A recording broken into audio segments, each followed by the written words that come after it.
Roger Blackstock in number 42 and Bob Strait in number 80. And there's a story associated with that number 80 car.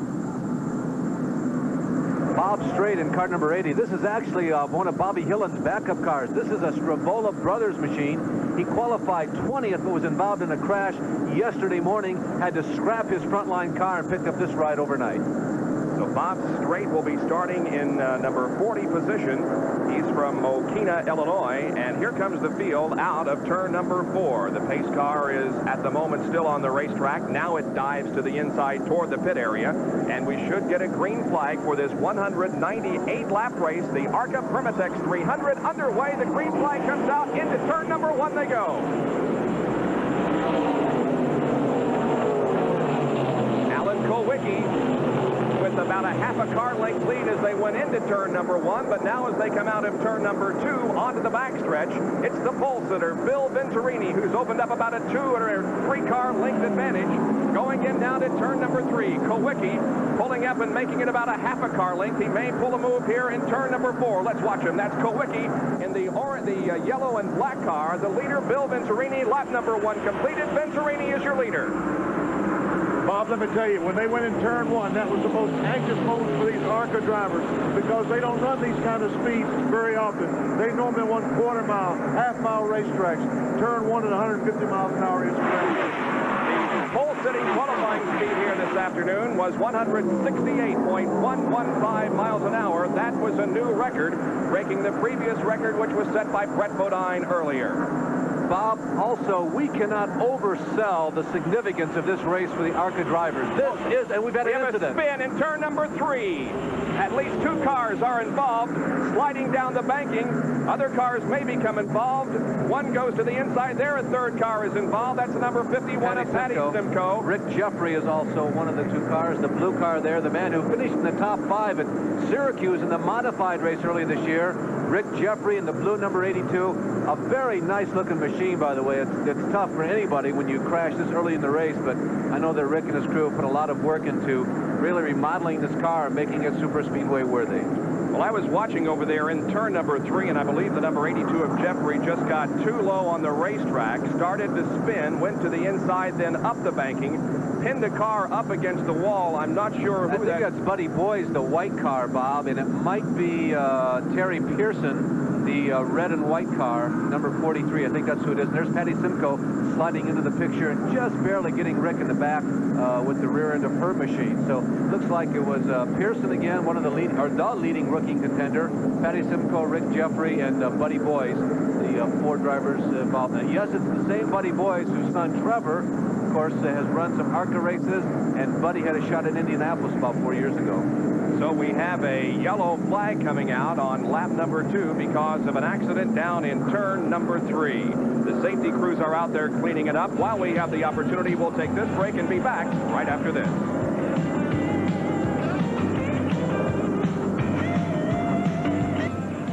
We are at the ARCA Permatex 300 at Atlanta International Raceway, and it's all being brought to you by Dodge, a performance revolution and American revolution.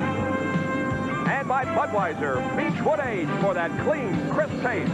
This Bud's for you. The yellow light remains on here at Atlanta International Raceway because of an accident involving 3 cars, including Patty Simcoe in car number 51 and Rick Jeffrey. 5 laps have been completed. And the leader is Bill Venturini, followed by Alan Kulwicki, then Dave Simcoe, followed by Grant Adcock and Ralph Jones. Those are your top 5 as the cleanup continues over in turn number 3. However, the safety crews are now being restationed, and we should be going green here before too long. Vinny, we started to talk about the significance of this race for these drivers. Here is the defending ARCA champion, not only the defending of 1985, but he is already the champ for 1986. When this group of cars comes to a super speedway, it's very important to them. Well, it is important because they want this. They want some money in this organization. They want sponsors from, as they have from Permatex. They want to retain these big sponsors, and the way to do that is do well on big racetracks, such as Atlanta, Daytona, and the other racetracks, the other big tracks that they run on. And right behind Lee Raymond is the number 75 car, driven by Bob Shack from Lombard, Illinois, sponsored by Wealth Unlimited, a veteran of ARCA racing. a veteran of ARCA Racing and the leading winner among the active drivers. We saw him win a special invitational race, sound familiar, Benny, on ESPN last year at Pocono. And Shaq seems to be the one in this group, along with Adcox, who has the most consistent high speed on these super speedway racetracks. Well, right now, I think the fellow they're going to have to contend with is Alan Kulwicki. Alan, a rookie this year on the Winston Cup circuit, but he now has about 25 races under his belt, so he ought to be the guy that has an advantage. A report from the pit area from Jack Arute. You're looking at the car that now will be driven by Jerry Churchill. Just moments ago, the car was brought here to the pits by Bobby Waywack, who started the car. They made the driver exchange. Then, just in front of them, car number 48 is now back into the pits as well. The 48 machine was started by James Hilton. But it seems that Kevin LePage out of Algonquin, Maine, had rented the car for this afternoon, and they decided to make the driver exchange during this early caution period. Gentlemen? LePage pulled a long way from New England and did not make the race in his regular car that he came here to qualify, so he has jumped in the number 48 machine. We'll be back with more from Atlanta International Raceway, ARCA Racing on this Saturday afternoon. Stay with us.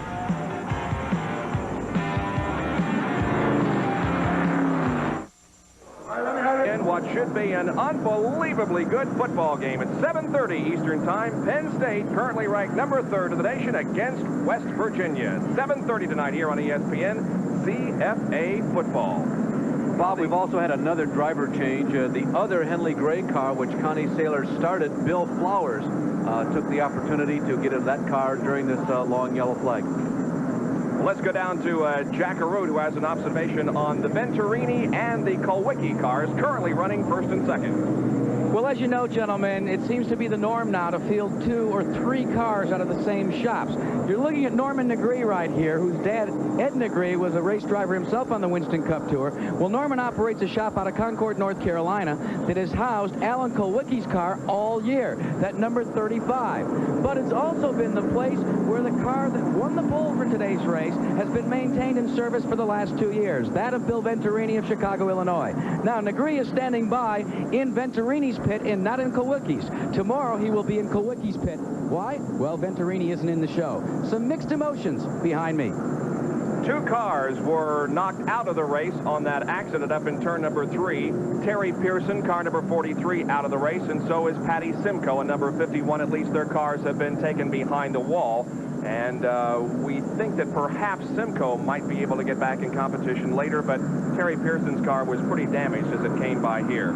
It looks like we'll be going green next time around. We'll resume this race on lap number 10. Bob, I think that Rick Jeffrey is also missing, the former owner of a chain of Kentucky Fried Chicken restaurants down in the southern state of Kentucky. There is Grant Adcox, who has won 3 of the last 4 super speedway ARCA races.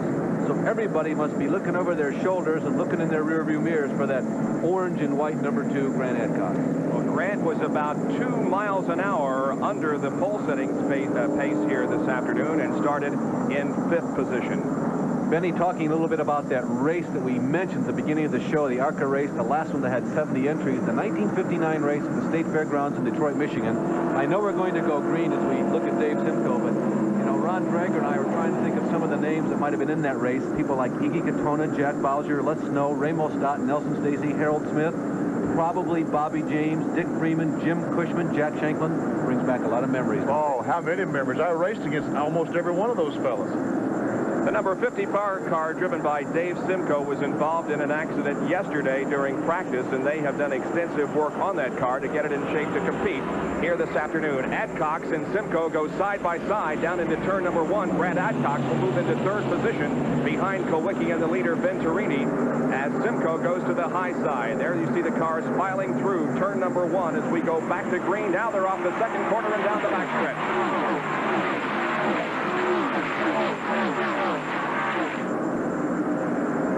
Kulwicki looking to the inside of Venturini now in the 3rd and 4th turns. Let's see what happens here.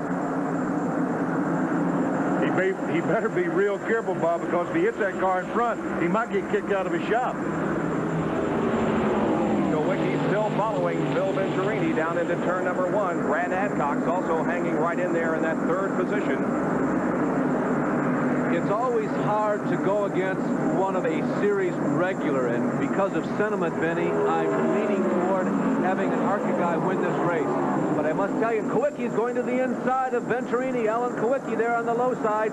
This is the famous Sirloin. This is the tough car that has run most of the Winston Cup races this year for Alan, the front steermobile, and he's got a lead here after 12 laps in this race. It was just about a half a car length, but Alan Kowicki will be considered as the leader of that lap. Now he pulls ahead of Bill Venturini completely going into turn number 2. So we have a new leader. That's Alan Kowicki from Milwaukee, Wisconsin, leading Bill Venturini and Grant Adcox down the backstretch once again. Benny, I started to say the sentiment has to go with the series regulars, but a couple people asked me, well, who do you pick in this race? There are so many ARCA guys who are running up front, running well. I'm leaning toward Kowicki. He has shown such a capability of finishing a race, and that with the superior speed vis-a-vis the majority of the Russian field here in Atlanta today, ARCA, I'm leaning toward Kowicki. I'm leaning toward Alan Kowicki to be a superstar in Winston Cup racing in 2 or 3 years, because he has been most impressive this year in his first year in competition. Here's the number 75 car of Bob Shack coming into the pits for an unscheduled stop. His pit near turn number 1. The crew comes out. Looks like they're going to be changing the right rear on that machine, and Shack waits for the crew to go to work on it. Early stop for this veteran of the ARCA Wars, the man who is so good on the super fast racetrack. As you can see, he's 4th in the current ARCA Permatex standings. Brand new sponsor getting some exposure, but not exactly the kind they had in mind. And look up front, it's getting tight. Venturini and Kowicki still running right together on the racetrack. Now Kowicki gets about a 2-car length advantage. There is Lee Raymond, the series champion, on the high side of Bob Breback as they go through corners number 3 and 4. And Breback moving his machine into 7th position. Bobby Breback, who won for the first time in his career an ARCA race a little earlier this season, and also, by the way, is the relatively proud new papa of a baby girl. He and his wife waited a long time, and it was because of racing. Benny, you can relate to that. I mean, they were in their late 30s, decided, well, let's go for it. If we don't do it now, it'll never happen. And Bobby's beaming about it. It would be only fitting if he could win the race today, and he's running very well. A good move he made on Lee Raymond going in turn 3, just the last lap. Here once again are the leaders as they come down to complete lap number 16. That's Alan Kowicki and Bill Venturini. Kowicki doing double duty here this weekend. He'll be in tomorrow's Winston Cup race that we'll televise live for you here at Atlanta International Raceway beginning at noon. Kowicki will be starting in 20th position tomorrow. Here's Jack Arute. Here's the tire that came off of Bob Shack's automobile, and let me explain to you what they did.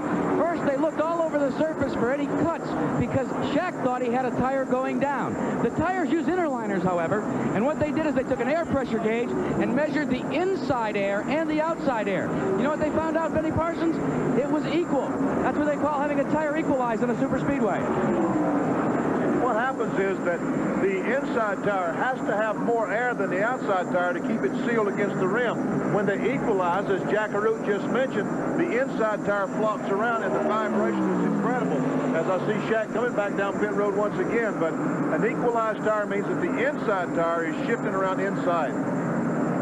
Well, while we watch the leaders here come through the 4th turn again, we'll go back in the pack and show you some good racing going on for about 10th, 11th, 12th, 13th, and 14th positions. Among those in that battle, Bobby Jack's there in the blue and white car. They come down the straightaway. Right ahead of him is the number 01 car of Dave Fletcher. And Bob Keselowski is also in there. Jax, of course, right there in the center of your screen is the man who is equally at home on a short track, a super speedway, or even a dirt racetrack. He has won on ESPN on the half-mile dirt, the high-bank half-mile dirt at Eldora. He is certainly one of America's most versatile race drivers. You know, these guys don't get nearly as much attention as their big brother and sisters Winston Cup cars, but no division in racing currently active runs on a more diverse variety of racetracks than the ARCA drivers, and some of them are right there on your screen right now. That's a great race right there. 3, 4 cars. Look, 5 of them. Bumper to bumper going down in turn 1. They're lapping Roger Blackstock in car number 42. That's the machine to the inside of the racetrack as the faster cars go high now to put a lap on him. Keselowski in that black car coming down. He's running in 15th spot. There is Scott Stovall in the maroon gold numeral 0. Scott is a former champion of ARCA. He only has one career main event, but his consistent top finishes this season a few years back made him the champ of this type of race. Dave Fletcher in car number 01 hails from Clearwater, Florida. That's the Larry Moyer sponsored machine. It's a 1986 Thunderbird. 20 laps, as you can see, have been completed, with the lead being held still by Alan Kulwicki, with Bill Venturini running in second spot and Grant Adcock still running in third. Bobby Jacks, the man from Huber Heights, Ohio, a few years back. I remember one of these broadcasts, Bob, I wowed you by saying that's the community with the world's largest number of brick homes. Remember that? The sign that adorns Interstate 70 as you go between Indianapolis and Columbus, Ohio, one that Benny Parsons himself passed many times back in his ARCA days in Dayton, Ohio. Once again, the leaders. Now there is a little bit of racetrack between Kulwicki and Venturini, but Venturini certainly not letting Kulwicki get too far ahead. Grant Adcock is third. In fourth position is Dave Simcoe. Fifth is Ralph Jones. In sixth is Bob Freeback. And seventh is the number 81 car of David Sosby. Let's go to Jack once again. You know, we've talked a lot in the early going about the fact that a lot of old Winston Cup cars compete here on the ARCA circuit. Well, one thing that we saw when Grant Adcock scored his victory at Talladega, Alabama, was a Winston Cup crew chief calling the shots. None other than Waddell Wilson. Well, Wilson is not in Grant Adcock's pit today, but he is in Atlanta, Georgia. He'll be part of a major press announcement this evening when they will unveil a special team for Hendrick Motorsports in 1987, crewed by none other than Waddell Wilson, driven by none other than Darrell Waltrip, and sponsored by Tide. I talked to Grant Adcock before the race. He said, we miss Waddell. Wish he was here. And we'll have more on that story tomorrow as we bring you that Winston Cup race live here on ESPN. They're the leaders once again. By the way, the number 82 car of Rick Jeffrey, involved in that accident down in turn number 3 on the second lap, has gone back into the race. Now we watch Venturini really close in on Kulwicki as Kulwicki tries to negotiate the slower traffic going into turns 1 and 2. He goes to the high side of the racetrack. And here is a race for position as Lee Raymond and Bill Ingram are going at it door handle to door handle out there. Lee Raymond, the champion of ARCA, and Bill Ingram, a dirt tracker who has graduated to the Super Speedway High Banks. Ingram there on the low side, and that blue and yellow number 62 right now getting a bit of a leg up on the champ, Lee Raymond. And that is for 8th position as Raymond now drops back a spot and watches Ingram take over that position. Lee Raymond won this race a couple of years ago, Bob, in one of the most exciting finishes I think I've ever witnessed. He had about 3 flats. There was a caution flag with a couple of laps to go. He ran over the debris and finished the race on about 3 flats and won the race. But one of the most exciting, there we see Alan Kulwicki, the leader, as he comes off turn 2. That's putting a lap on straight, so straight in that Stravola rental ride has been able to stay in it, but he certainly is not finding it as competitive as his frontline car was when he crashed. Remember, he was the 20th fastest qualifier in a field of almost 70 cars, so Bob Strait not having the kind of day that looked like he might have when he unloaded from the trailer on Thursday. One of 2 live auto races for you this weekend here on ESPN. Tomorrow, Winston Cup racing from Atlanta. Today, ARCA Permatex activity. The top 10, we will be right back.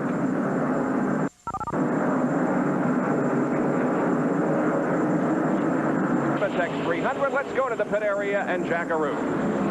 Well, you know, on this Halloween weekend, Halloween, of course, like yesterday, not a lot of activity yet in the pits, but it will be shortly. I thought I'd give you a look of what it's like to be in the pits here on a Saturday afternoon after Halloween. Jack, you've never looked better, but you forgot your makeup earlier today. That's the way he looks normally, right? That's what happens to an old pit announcer. You're down the pits and under the hot sun all summer long. Your face dries up. Alan Kulwicki, the leader, turned the last lap at 159.743 miles an hour. So he's about 9 miles an hour off the pace that he set during qualifying, but it's enough to stay ahead of Bill Venturini. As you can see, the advantage now, maybe 12, 15 car lengths for Kulwicki. There they are racing down the backstretch. Alan Kulwicki is holding on. Venturini is really keeping pace, and the two of them have put some distance. They're about the distance of right this moment, the backstretch, in front of the third running Grant Adcox. And again, it's worth repeating that Grant Adcox has been the far superior driver on the super speedways. There's the car 43, Terry Pearson, going back on the racetrack. And guys, look at that. No front end sheet metal whatsoever. He's ripped everything away, but he's going back on the racetrack after some valuable points. Well, Benny, he's right in it for the rookie championship. He is currently on top of the point standings, and he also got away with a win here in 1986. He won on a dirt racetrack, I believe. No, it was not dirt. It was at Owasso, the Owasso, Michigan racetrack. As we go back up front and recheck the progress of Kulwicki there, the leader in the black and yellow car, and Venturini in second. That Owasso racetrack is the racetrack which, from time to time, likes to claim the world's record. I guess it's for a 3/8 mile in a super modified. Paige Reynolds holds that. Are you talking about Owasso, Michigan? Owasso, Michigan. Oh, I've been there. Many, many years ago, probably about 20 years ago when I was there. You know, I don't understand Venturini and Kulwicki. Alan, it looks like sometimes he's going to get away, and all of a sudden I look up, Venturini back on his bumper again. Well, it looks like, Benny, that Venturini is in control of the situation. That's the feeling that I'm getting, is that Bill says, okay, Alan, you want to see what that machine has? I'm going to follow you for a while. I'm a little better than you are today, and I'm being patient. Sit back here and watch what happens here the first third of this race. This is only Alan Kulwicki's second time in an ARCA car. He was at the 1984 ARCA race in Milwaukee, and I had a chance to question him about not running with these drivers. As far as the ARCA race is concerned, you do not compete against these guys very often. Might there be a problem of you not knowing what the other guy is going to do? Well, not necessarily. You know, I think we have enough experience that we should be able to adjust pretty well. I think their top 6 or 8 guys will run pretty well, and those are the people you have to concern yourselves with the most. I think some of the guys in the middle of the pack are the ones that are going to be the most unpredictable, but hopefully we can get up front and have a good run and stay away from some of that stuff. So far, no problems for Alan Kulwicki as he's been able to maneuver through the slower cars and keep that lead over Venturini. But, Benny, as you pointed out just a few minutes ago, that lead is fluctuating. First, it's about 10, 15 car lengths, and like right now, it's only 1 or 2 car lengths. And Alan Kulwicki a little bit loose that time as he came off turn 4. Jack Arute has something from the pits. Well, they're beginning to have reports of a few minor problems, Benny Parsons, and you know what it is. They're all saying they're beginning to show just a tad loose. So the crews have gone back to the tire piles, trying to check on the stagger and determine just what they'll do during the first pit stop. All right, while the leaders now continue to run about that distance apart, we see a better race here between Dave Simcoe at car number 54 and Bob Breback in 34. This is for 4th spot. Bob Breback has had a pretty good race. He started in 7th position. He's one of the more consistent racers on the ARCA trail, and he has taken his time. He's been moving through the field. He's been among the real quick ones trying to improve his position, starting from 7th, and right now he's putting it on Dave Simcoe, or at least trying to. Simcoe, the guy who had a 200-mile-per-hour qualifying run at a race earlier this year.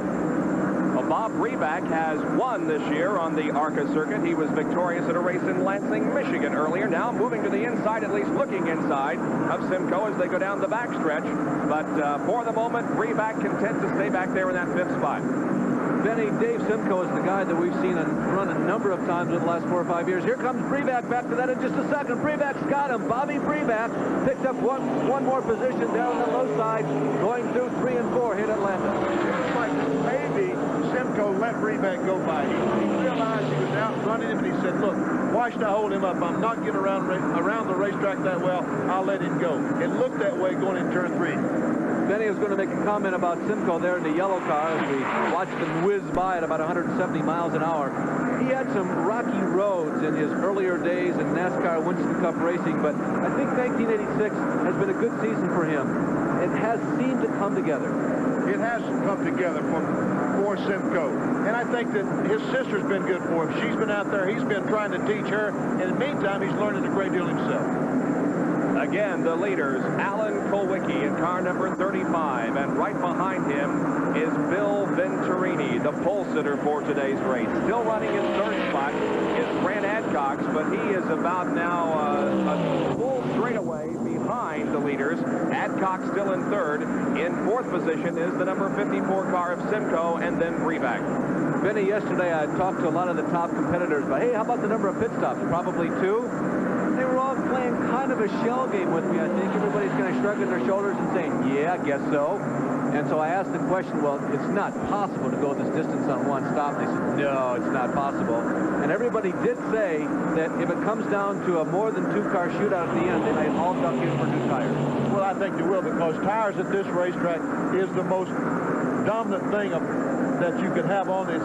It overcomes any chassis adjustment or anything else. New tires, really important at this racetrack.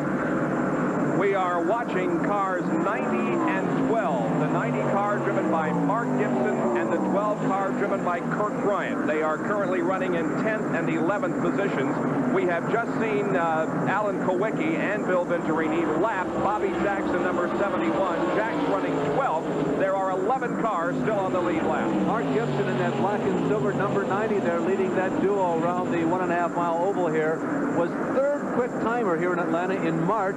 He was 5th fastest at Talladega. He's just a young racer. He's number 2, as a matter of fact, in the ARCA 1986 rookie standing. So you can see we're looking at somebody who is likely to be around for a long time. Mark Gibson, the Floridian, in the black and silver number 90. That's the Precision Rebuilders 1985 Regal. Most of these cars are 1985 and 1986 cars. As a matter of fact, most are 86. The oldest car in the field, driven by Bob Dotter, is an 81 Le Mans. And there's also a number 82, a 1982 machine. There's Lee Raymond going to the inside, making a pass. All these guys, as a matter of fact, are well up in the top 10. That is Ralph Jones there in the red number 92, moving up high. Apparently, Jones slowing down because he's just lost 3 spots inside the top 10 as first Raymond gets by, then the number 90 of Mark Gibson, and then number 12 of Kirk Bryant, a former winner himself here at Atlanta. Ralph Jones has bigger problems right behind him. That's the leader, Alan Kowicki and Bill Venturini. Jones needs to pick up the pace, otherwise he's going to be a lap down. And this early into the race, that's bad news. Well, Jones is definitely off the pace. He was up in 5th, dropped to 7th, and now he is dropping back even further. So that number 92 car, driven by Ralph Jones from Upton, Kentucky, is definitely having some problems. He drops to the low side of the racetrack. We'll be watching to see if that car could possibly be making a pit stop here in the next few minutes. Oh, there's Gibson sideways. Sideways, coming off of the 4th corner, but he saved it in an attempt to catch Lee Raymond. Lee Raymond, there you see him leading.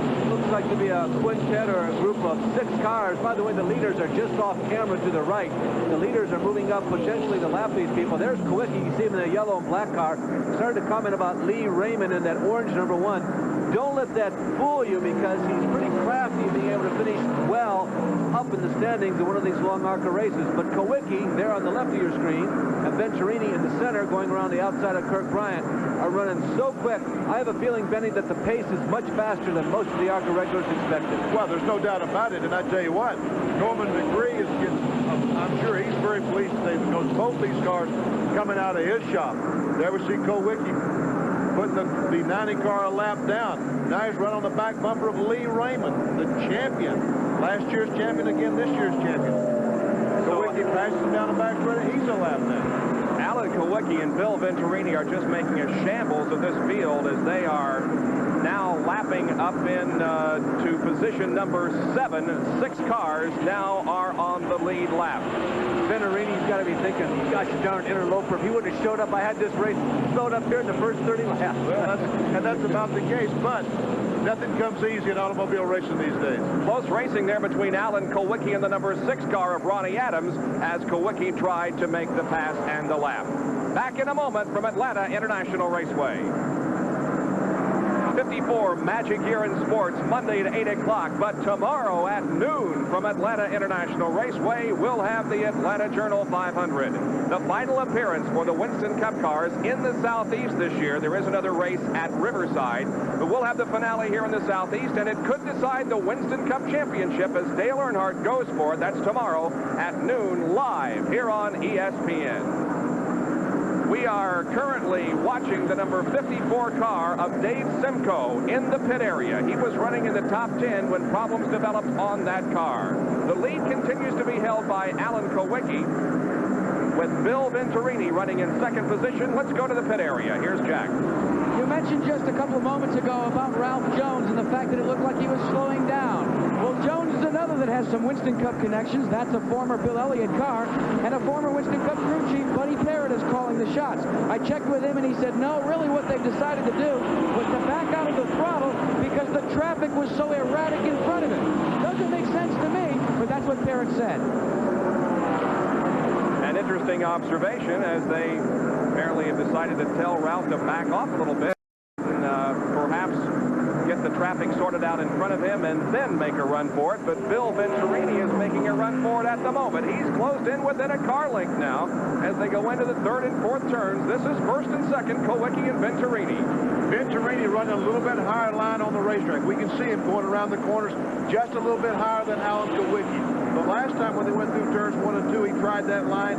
It propelled him off turn 2 like he was shot out of a cannon. Let's see if he tries it again. Now this time, Kowicki seems to get the advantage as they come off turn 2. Also, put this into perspective. For Alan Kowicki, this is like a practice session, if you can believe that. We'll keep our eyes closely on this potential battle for first. But based on what we've seen so far, I'd be surprised if Venturini tries to pass before the first set of pit stops. But Kowicki, as you know, the money has been really tight for this team in Winston Cup racing. There are the first two up on the upper right-hand side of your screen. And so rather than spend $1,000 or $1,500 to rent a facility to conduct a test session, they wanted to run both this, the front steer car, and the other machine, which will run in the Winston Cup race tomorrow, a rear steer car, on the same track, under the same conditions, to find out which one felt better. So rather than rent a racetrack, they decided to run both these races this weekend, run good old sirloin here on Saturday, and the newer rear steer car tomorrow on Sunday. So Alan Kowicki getting some real practice in under fire. The leader, Alan Kowicki, second place, Bill Venturini. Then 9 seconds back of them in third position is Grant Adcox. Fourth is Bob Freeback. And fifth is Bill Ingram. In sixth position, a lap down, is Lee Raymond. Seventh is Mark Gibson. In eighth position is Kirk Bryant. Ninth is Ralph Jones. 10th, David Sosby. 11th, Bobby Jacks. 12th, number 21, Tracy Leslie. 13th, the car number 83, driven by Bob Donner. And in 14th position is Scott Stovall in number 0. Here's Jack again.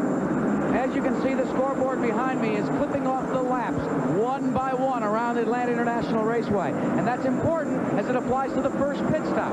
Now remember, unusual for ARCA competitors to go as long as we have without an extended caution period. So we could be facing a green flag condition for pit stops. I checked with Norman Negri as to when Bill Venturini would pit. He said, we're looking at a window of 65 to 68. He said, but I know Alan will have to come in, Kowicki that is, much earlier than that because he drives a Ford. He said, look for Kowicki around lap 60. And when Bill Venturini comes in for the pit stop, it's interesting because his pit crew is all female. There you can see the average speed, 130 miles an hour, as we watch now the number 21 car and Lee Raymond. That's Leslie in number 21 and Raymond in 01. Well, that's Dave Pletcher, Bob. They started side by side when this race started. Pletcher, the racer from Clearwater, Florida, he's been a champion down there in his local area, and he's tried to make the move up here to ARCA Racing. And the two of them, as we mentioned, they started side by side on the grid, both of them turning in very good qualifying runs, 9th and 10th fastest, and they're still together. Here we are, 56 laps in. One of our spotters just a moment ago said that the 21 car might have a little bit of smoke coming out of the automobile. I don't see anything yet. Of course, the 21 car, those of you who follow Winston Cup racing, recognize the colors. Yes, those are the same colors as Helen Ray, the cars that Dave Marcus and Phil Bartol have been running throughout the 1986 season, and this is yet another one of the Winston Cup runner racers for this race for the ARCA competitors. And there were a number of them that started in this race today. And there isn't much modification that has to be done to Winston Cup car in order for it to compete here in this division. 58 28 laps have been completed. This is a 198-lap race, 300 miles on the 1.522 Super Speedway Oval here at Atlanta International Raceway. The pit stops are already beginning. I see, as we watch the 21 car go around the racetrack, I see Lee Raymond there. Is Lee Raymond on the racetrack, changing the right sides? Brand new tires going on. And right behind him in the pit area is the number 90 car of Mark Gibson. Tires being changed on the right side of that Raymond car as we go back out onto the track and focus in once again on that first and second position. Seems like every time they get down the backstretch, Bill Venturini can close in on Kowicki, but then when they get in the corners, Kowicki can pull away from Venturini just a little bit. I would imagine if they get out of the pits together after this first round pit stops, and as Jack told you, we expect Allen to come in first.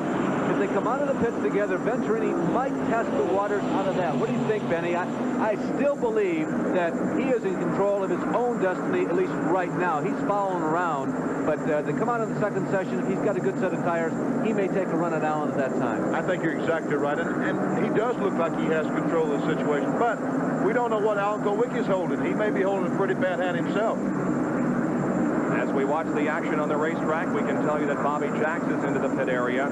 The speeds that these guys are running today, well, they're not accustomed to that. I talked to Bill Venturini.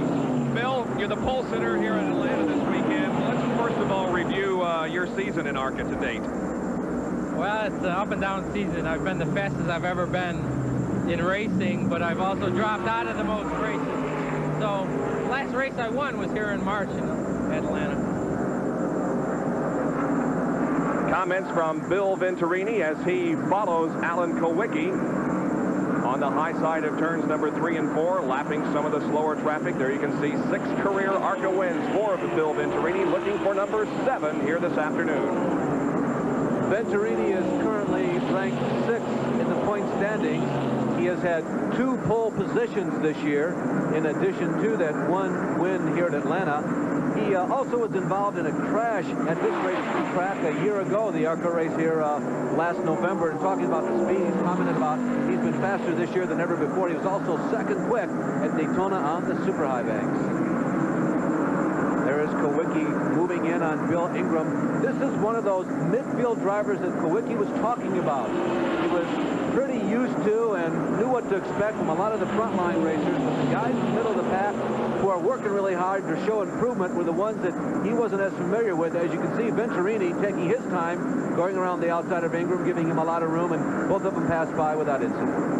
And that is the 5th place running car of Ingram, so now only 4 cars remain on the lead lap as Kowicki's pit crew stands in readiness for Allen to come in for his first scheduled stop of the race. But it will not be this lap as he stays on the accelerator and comes off the 4th turn.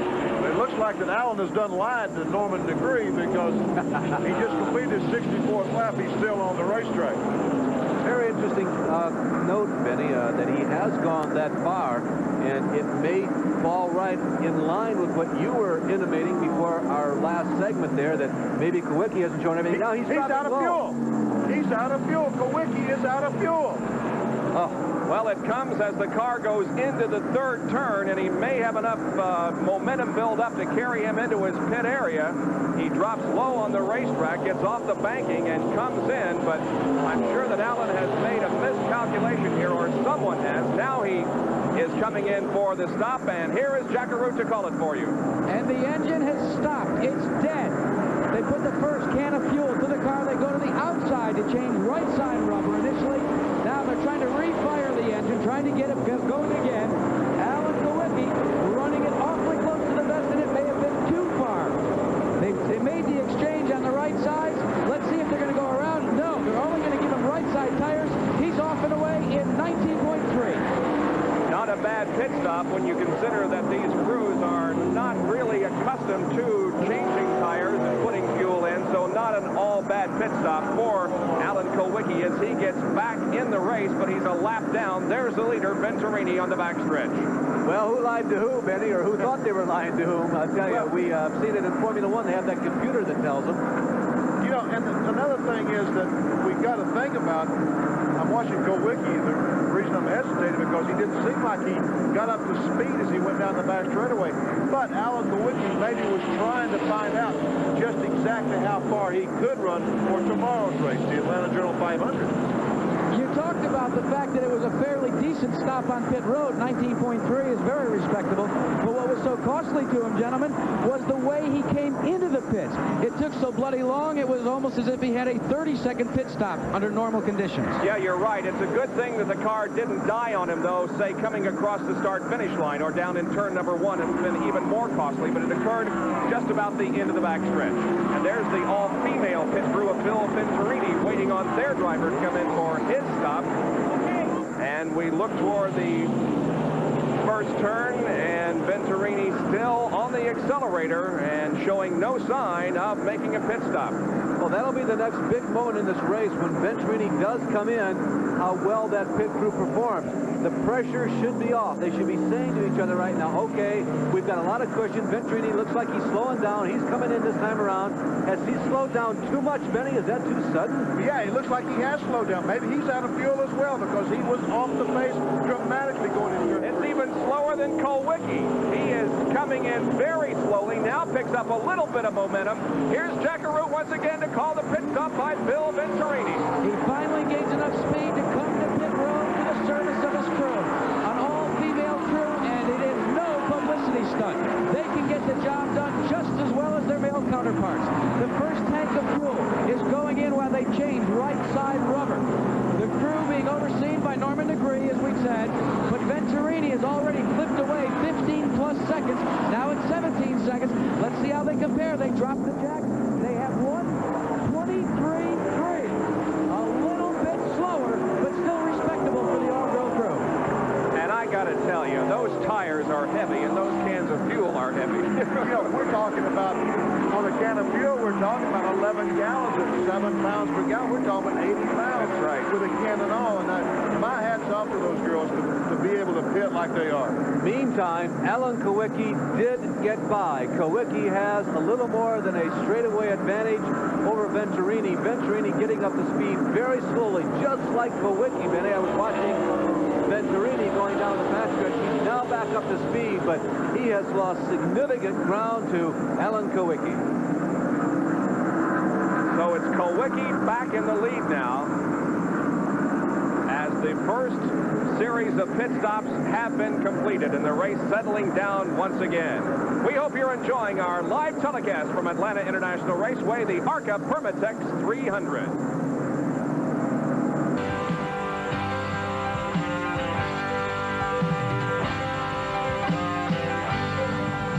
Everyone knows just how important.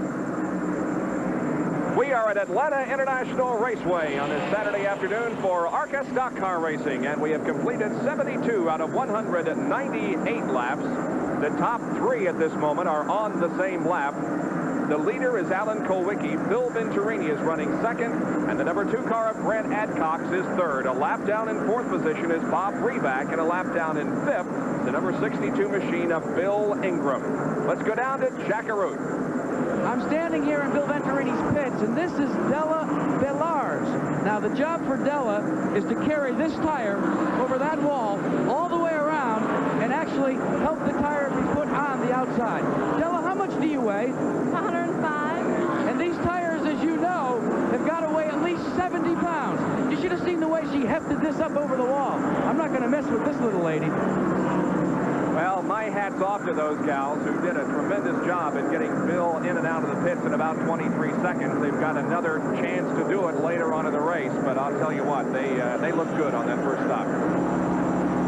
There we see the 6 car in the pits, changing the right side. Driver gets a drink of water, putting fuel in it. Another one of the NASCAR rental cars, Benny. This is Ronnie Adams in the car number 6. This is DK's car.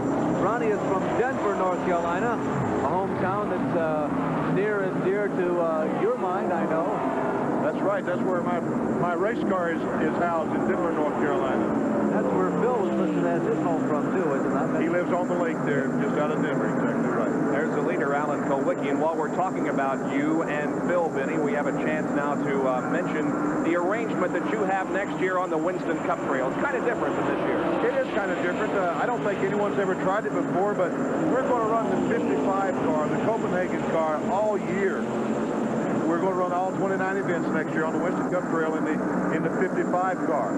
And I will drive some of the races, and Phil will drive some of the races. We're not going to have the 66 car and the 55 car at all the races. We will run both cars in Daytona and Charlotte, but basically the 55 cars will run all year. But you're not going to divide it necessarily between short track and super speedway, correct? That's correct. I plan on running Richmond, North Wilkesboro, Riverside, Atlanta, and the other racetracks we will share.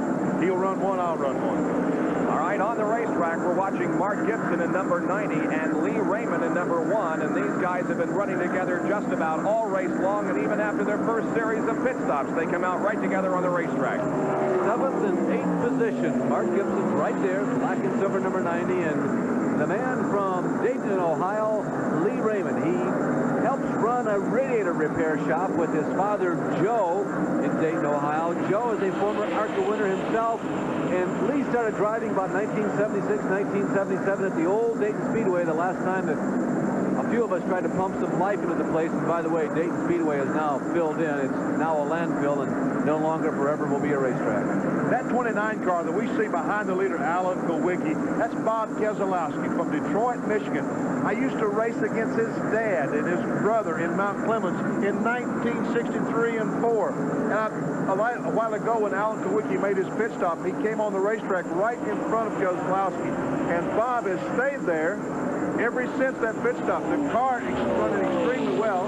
He had an unscheduled pit stop early on. Otherwise, that car would be one to be reckoned with today. As a matter of fact, I thought he was going to pass Kulwicki there on the backstretch last lap ago, but he didn't. But as you indicated, he is staying right on Kulwicki's bumper. In fact, maybe traveling a little bit as they go down the back chute at about 170 miles an hour.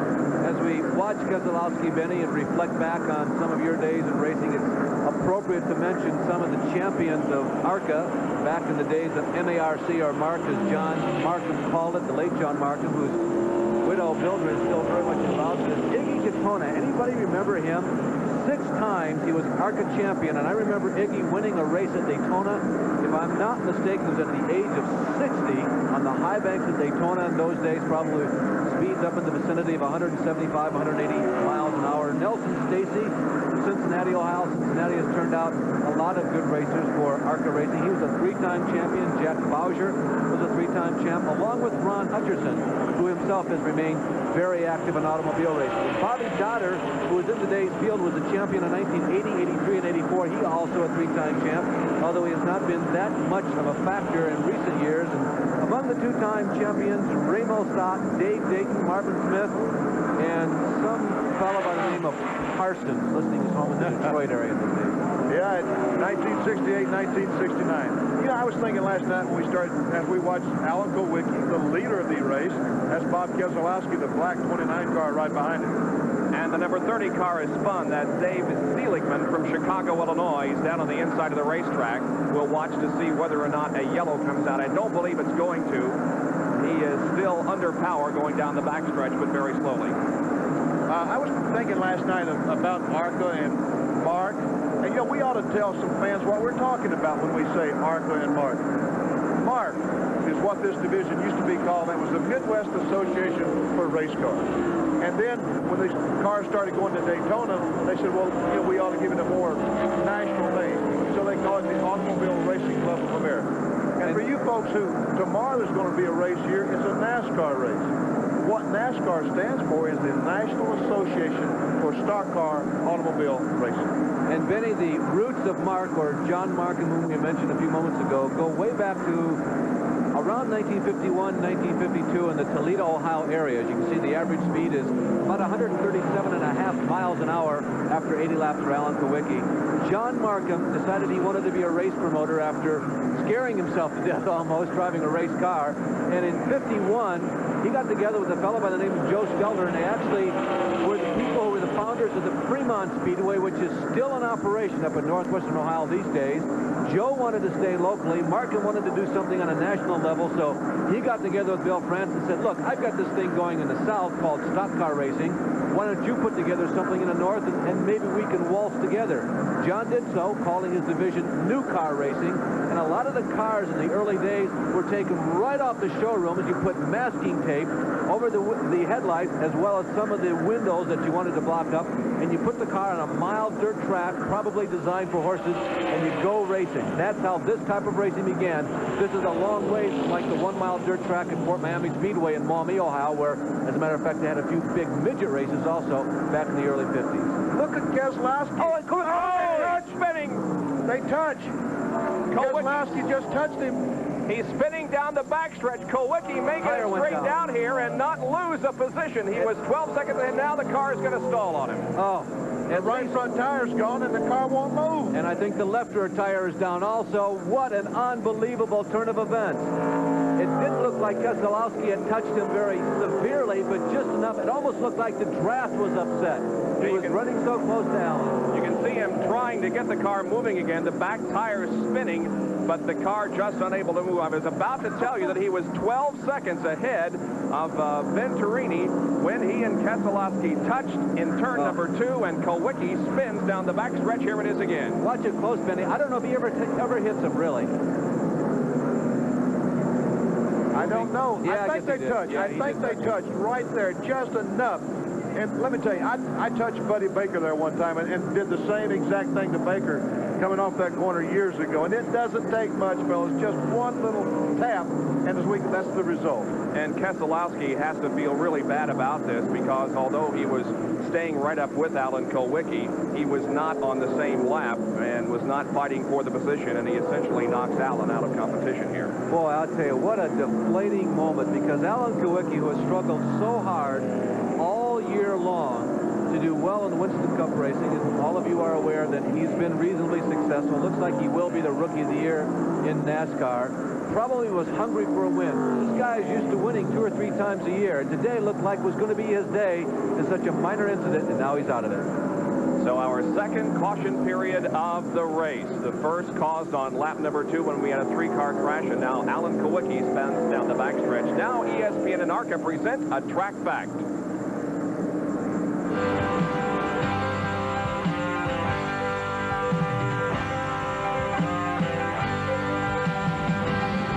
Hundreds and thousands of dollars are spent each year by Winston Cup teams to get their cars to and from racetracks. Not so with the ARCA teams.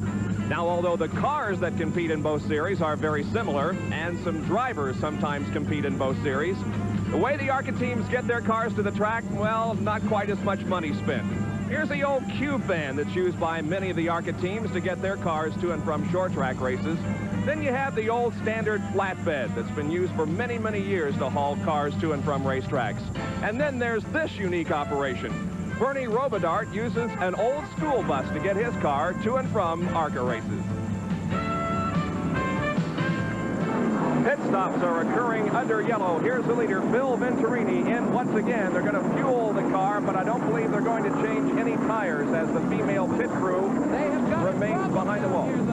They have had a problem. They've dropped the net, and Norman Negre has gone to work, and it looks as if they may have changed the fuel flow meter.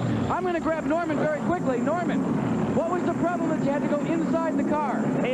He's got a head brace, and it broke, and his head's going over. He can't hold his head up.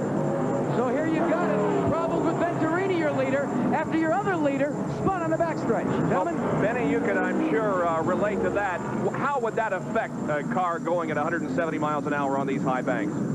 Well, I mean, with the driver? The driver, yeah. Yeah. This racetrack, in the turns at this speedway, is 1/2 mile long. The racetrack altogether, 1.5 miles. The turns are each are 1/2 mile long. And it seems like you're in that turn forever. And when your neck gives out, your head flops over, you really can't drive the car because you can't put it in the line that you want it to put in, because all you're worried about is trying to hold your head up. So we'll see whether or not Bill Venturini is affected by that problem that has occurred here, as the leader, Alan Kowicki, spins, and now a problem possibly with Venturini's car. Back in Atlanta after this.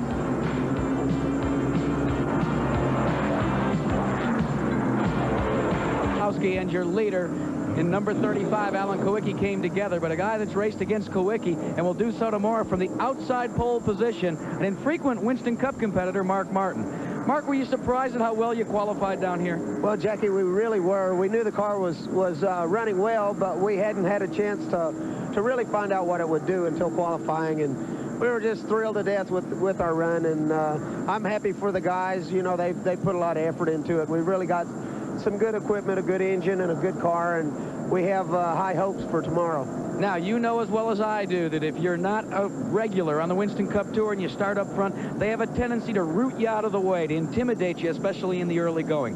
What's that going to do to Mark Martin tomorrow? Well, you know, if the car's running good, I plan to be tough. If it's not, then I'm in the way anyway. So, you know, we're working on the combination that'll work in the race. We hit a good combination for qualifying. If we can hit a combination that works like that in the race, then we won't have to worry with anybody rooting us out of the way.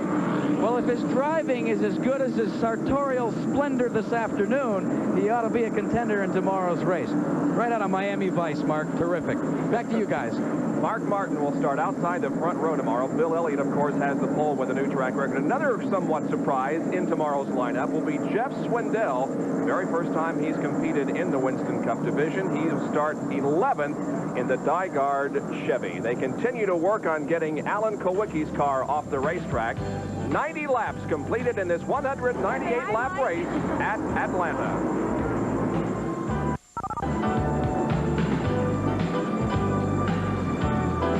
Be decided tomorrow. The Winston Cup could go to Dale Earnhardt. We hope you'll be with us at 12 noon live here on ESPN for the Atlanta Journal 500, next to the last Winston Cup race of the season and the last race in the Southeast. Let's try to contact Bill Venturini by radio to see how his race is going. Well, Bob, they're still taking Alan Kawicki's car off the speedway. Alan being on the back of a flatbed as the field goes around under 3 and 4.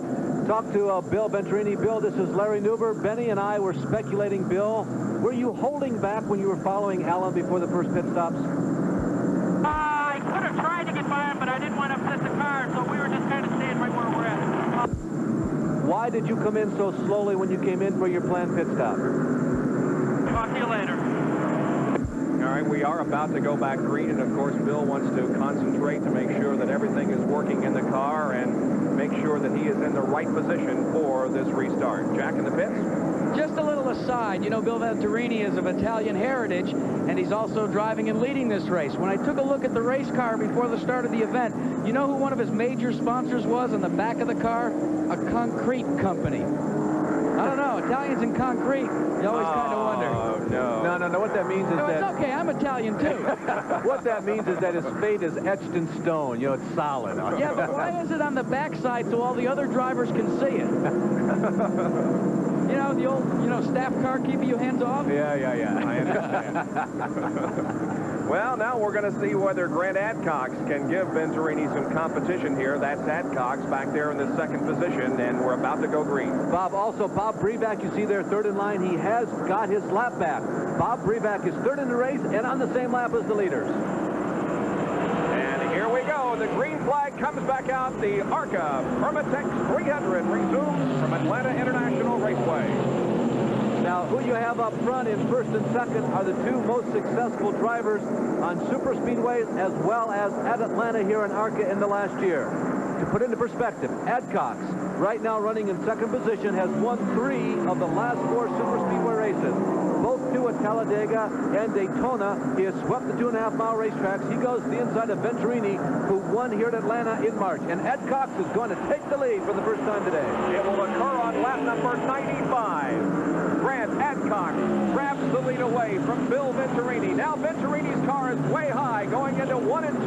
The car just a little bit loose, and Venturini brings it down and settles about 3 car lengths back into second spot. Benny, we might talk a little bit about how can Adcox, who spent the first 90 laps of this race being buried by Venturini and Kowicki suddenly be as fast or maybe faster than Bill Venturini? Because he changed tires. And as I told you earlier on in the broadcast, that is the single most important thing in getting around this racetrack, is the tires that you have on the automobile. Right now, if Adcock were to have a perfect set of tires, Venturini, what we call a bad set of tires or a mismatched set of tires, Adcock could lap him before 100 miles is up. And once again, when we say bad set of tires, we don't mean they came from the factory being lopsided. What that means is we're trying to establish what is known as stagger. Little larger size tires on the outside than on the inside. And for any given car, given its horsepower, given its setup, giving its suspension, giving its weight, there's just that perfect set. And there's trouble in the front stretch. David Sosby, Bill Ingram coming together, coming right down the front stretch. They're battling for position just as we went to them. They come together, coming down the front straightaway. And we have a third car that is close to being involved. I don't think he completely got involved, but as he came down the straightaway, his view was obliterated by smoke, but somehow I think he managed to miss the two cars that had collided here on the main straightaway. David Sosby, there you see him in the red and gray number 81. His father, Gober, is a former feature winner, main event winner in ARCA. He's, the name Sosby is almost a legend around here, and David has done well on the super speedway races that he's entered in for ARCA. Let's take a look at the replay. It occurred as the cars came off the fourth turn down the straightaway. What happened was Sosby did not realize that the Pearson automobile was on the outside of him. He comes up the racetrack, pinned Pearson against the outside retaining wall, who in turn hit the Sosby car in the... Well, Lee Raymond was on the low side of the racetrack, and Sosby was kind of the meat in the sandwich, so to speak. Well, that is Bill Ingram right there, Benny, in that yellow and blue number 62 car, and I think that Ingram, watch his left front. He starts to dart in here and tries to get between the wall, his left front tries to get between the wall, and that is Sosby. Yep, Sosby was up on him. Well, that's right. Sosby had no idea he was there. He comes up the racetrack, touches him in the right rear. The car goes head on in the wall. And now there's so much smoke, as Bob mentioned a moment ago, there was a car coming in there and all that smoke, had no idea. Look at him. He goes up. That might be Ralph Jones up there. Yeah, it could be. It did look like him. It's still difficult to see who exactly it was. And Barry almost hits the wall head on after getting through the smoke. Nice job of driving by, we believe, Ralph Jones in avoiding that melee that had broken out in front of him going into turn number one. Well, there's the wrecker behind the car of Bill Ingram, number 62, as we have reached the halfway point of this event. 99 laps have been completed out of 198. That will make up this ARCA Permatex 300. This is the third yellow flag of the race. We went so long there without a yellow flag, and now we've had two in the last few laps. Kowicki spins down the backstretch in this two-car collision here on the main straightaway. We'll be right back.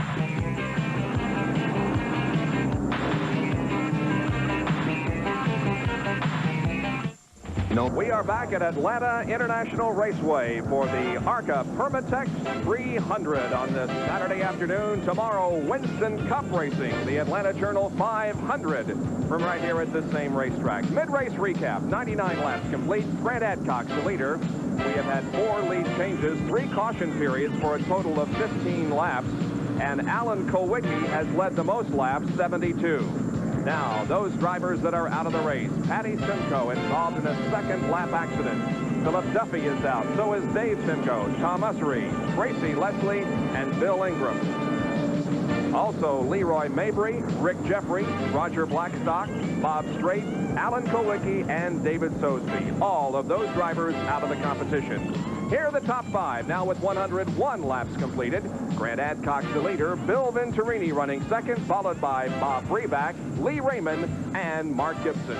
We're still under caution, and we will be back with more live auto racing after this. Back at Atlanta, where the yellow flag remains out. However, we expect a green flag next time around. The average speed of the halfway point, 124.128 miles an hour. And there you can see the statistics regarding the ARCA season. 15 races, 12 different winners. 6 are on super speedways and 10 on the short tracks. Now, Grant Adcock has the most wins in ARCA racing this year, 3. Dean Roper has won twice. both of them on the dirt at Springfield and DuQuoin, and everybody else has single victories. Actually, Bobby Jacks won at Killcare Speedway in Xenia, Ohio, plus a special invitational race that was held at Pocono that did not count for the point standings. Here comes the field off of corner number 4, and the green flag waves once again. Back underway, Adcox the leader.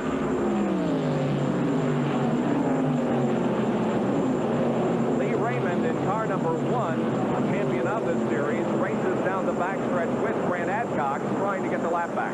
Venturini is going straight back. I don't know if he's got something wrong on the restart. He still is not up to speed. I don't know. Breback closes up on him going in turn 3. Now Venturini looks like he's picking it back up.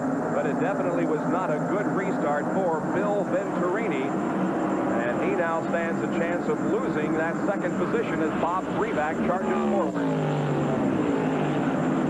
Almost 70 cars entered this ARCA race here this week. We mentioned the field only started the fastest 40, and it was a very difficult field to get in. A lot of regular competitors, guys who have followed the trail all year long, from dirt to quarter-mile segments to the high bank speedways here in the South, just didn't qualify. And it was a tough and strenuous weekend psychologically for many of them.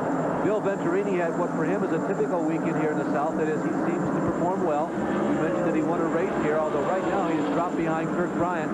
Bryant is a lap behind Venturini, so Venturini has yet to lose a position, as there is Lee Raymond right alongside of Kirk Bryant as they go door handle to door handle through 1 and 2. Now down the backstretch, Venturini, and just out of the picture is Bob Breback. And Venturini, he's got some decisions to make right now. Whom do I follow? What do I do? I don't want to get involved in these two guys. There's Raymond as he comes very close to Bryant and takes that position away. Larry, you mentioned they were door handle to door handle. I think they were paint to paint. I think they touched here in the second corner. It was very close if they didn't. What do you think, Benny? I think right there they probably touched just a little bit, enough that when they went in turn 3, Kirk Bryant backed off the gas and let Lee Raymond go ahead. No use doing that lap after lap, because you're not going to be that fortunate if you do it too many times. Let's go to Jackaroo to the pit area. Well, it's been a long trip back to the pits by Alan Kulwicki. Alan, Keselowski got a little too close to you. Well, I guess he bumped me coming off the second turn a little bit, and that spun me, and it was a hell of a long spin. It just blew out all the tires on the car, and the whole car was just absolutely stuck on the ground. It wouldn't even move, so there was nothing we could do. I couldn't even get back to the pits to put any more tires on, and that's the way it goes. But the Quincy's Ford Thunderbird was running real good for us today. I think we had an excellent shot to win the race, and you know, that's racing. Those things happen. I got another race tomorrow to think about. And I'm just glad I'm okay and the car's not too bad. And old Sirloin made it through another one, so it'll be ready to go to Riverside. That's the car we plan on running our last Winston Cup race in. And fortunately, it's still in one piece, so hopefully we're going to go there and have a good run and maybe make up for this a little and win that Champion Spark Plug rookie title. Boy, that car is one tough side of beat, gentlemen. All right, there is Grant Adcox, the leader. And back in the pack, racing for 7th position, the number 83 car of Bob Dodder and the 01 driven by Dave Fletcher. Now that's 7th and 8th. Ralph Jones was in that group. You saw he had to lose a few positions when he was almost involved in that last altercation down the front stretch here. Bryant, by the way, we mentioned him a few minutes ago, is in 12th. Mark Gibson has held his own. He's just one lap down. He's in 5th. And there is the number 30 car who spun just a little earlier, and this one looks a little more intense, a little more permanent, Steve Seligman. And now we're getting a report there's oil in 3. As you can see, he's had at least one extracurricular excursion down into the grass of the infield as the spoiler underneath Steve's front end is all bent up. So the track crew is going to have to come out and check for oil and other moisture out in the 3rd corner as the Seligman car comes to a rest in the pit area, and his crew comes to raise the hood and find out if anything can be done. But I think they've already decided that they're going to move the car behind the wall, and it's going to be all over for Steve Seligman from Chicago, Illinois. So a green period now once again with 110 laps completed. We'll be back with more from the ARCA Permatex 300.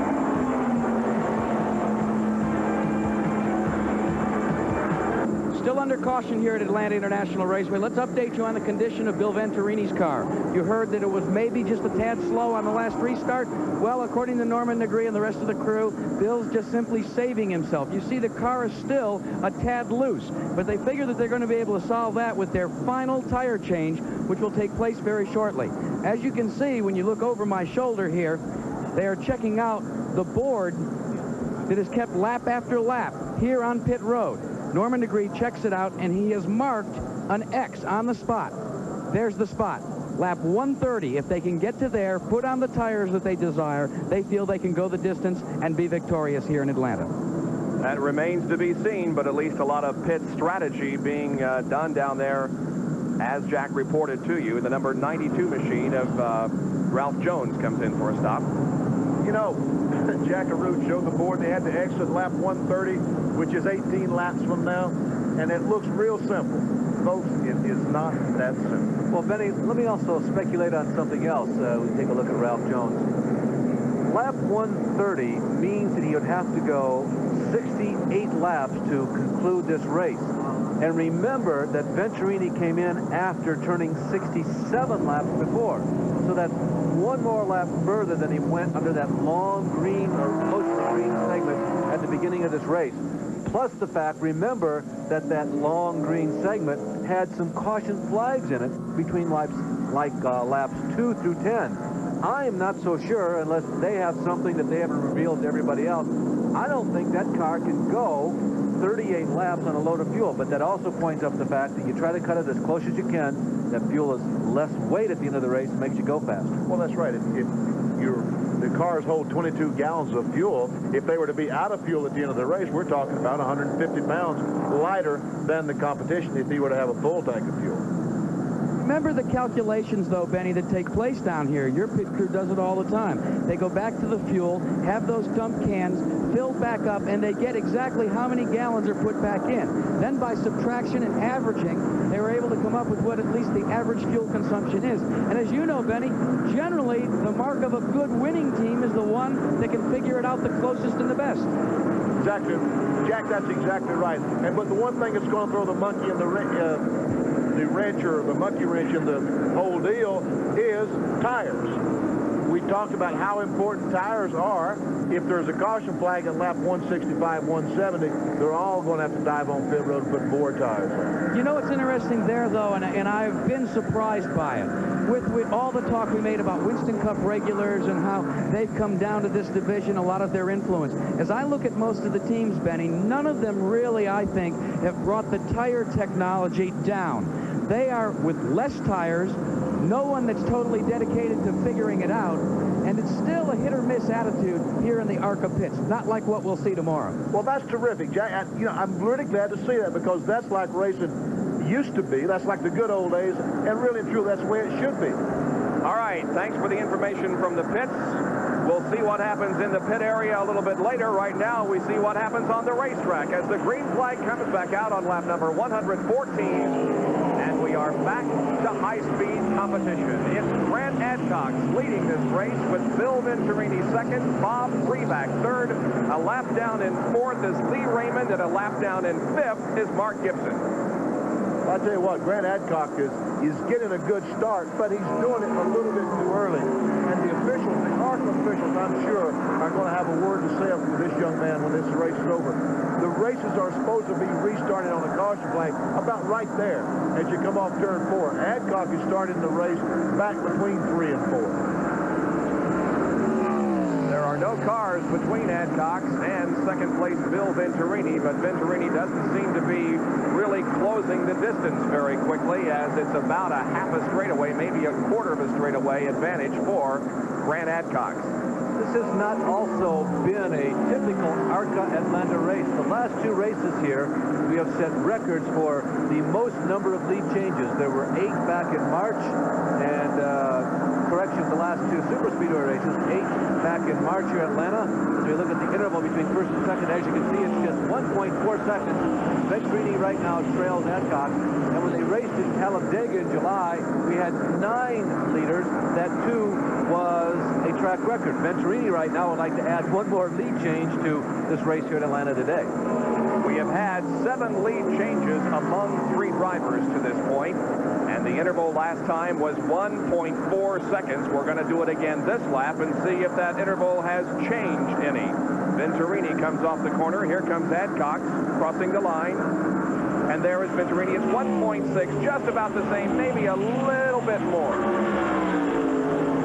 And there is Bob Donner in car number 83 going alongside Scott Stovall in number 0. And they're racing for the 8th and 9th spot. And Stovall's come on a little bit here in the last few laps. He was shown in 10th just about 3 laps to go underneath the last caution flag. So Stovall has gotten around Dave Fletcher as well as Ralph Jones.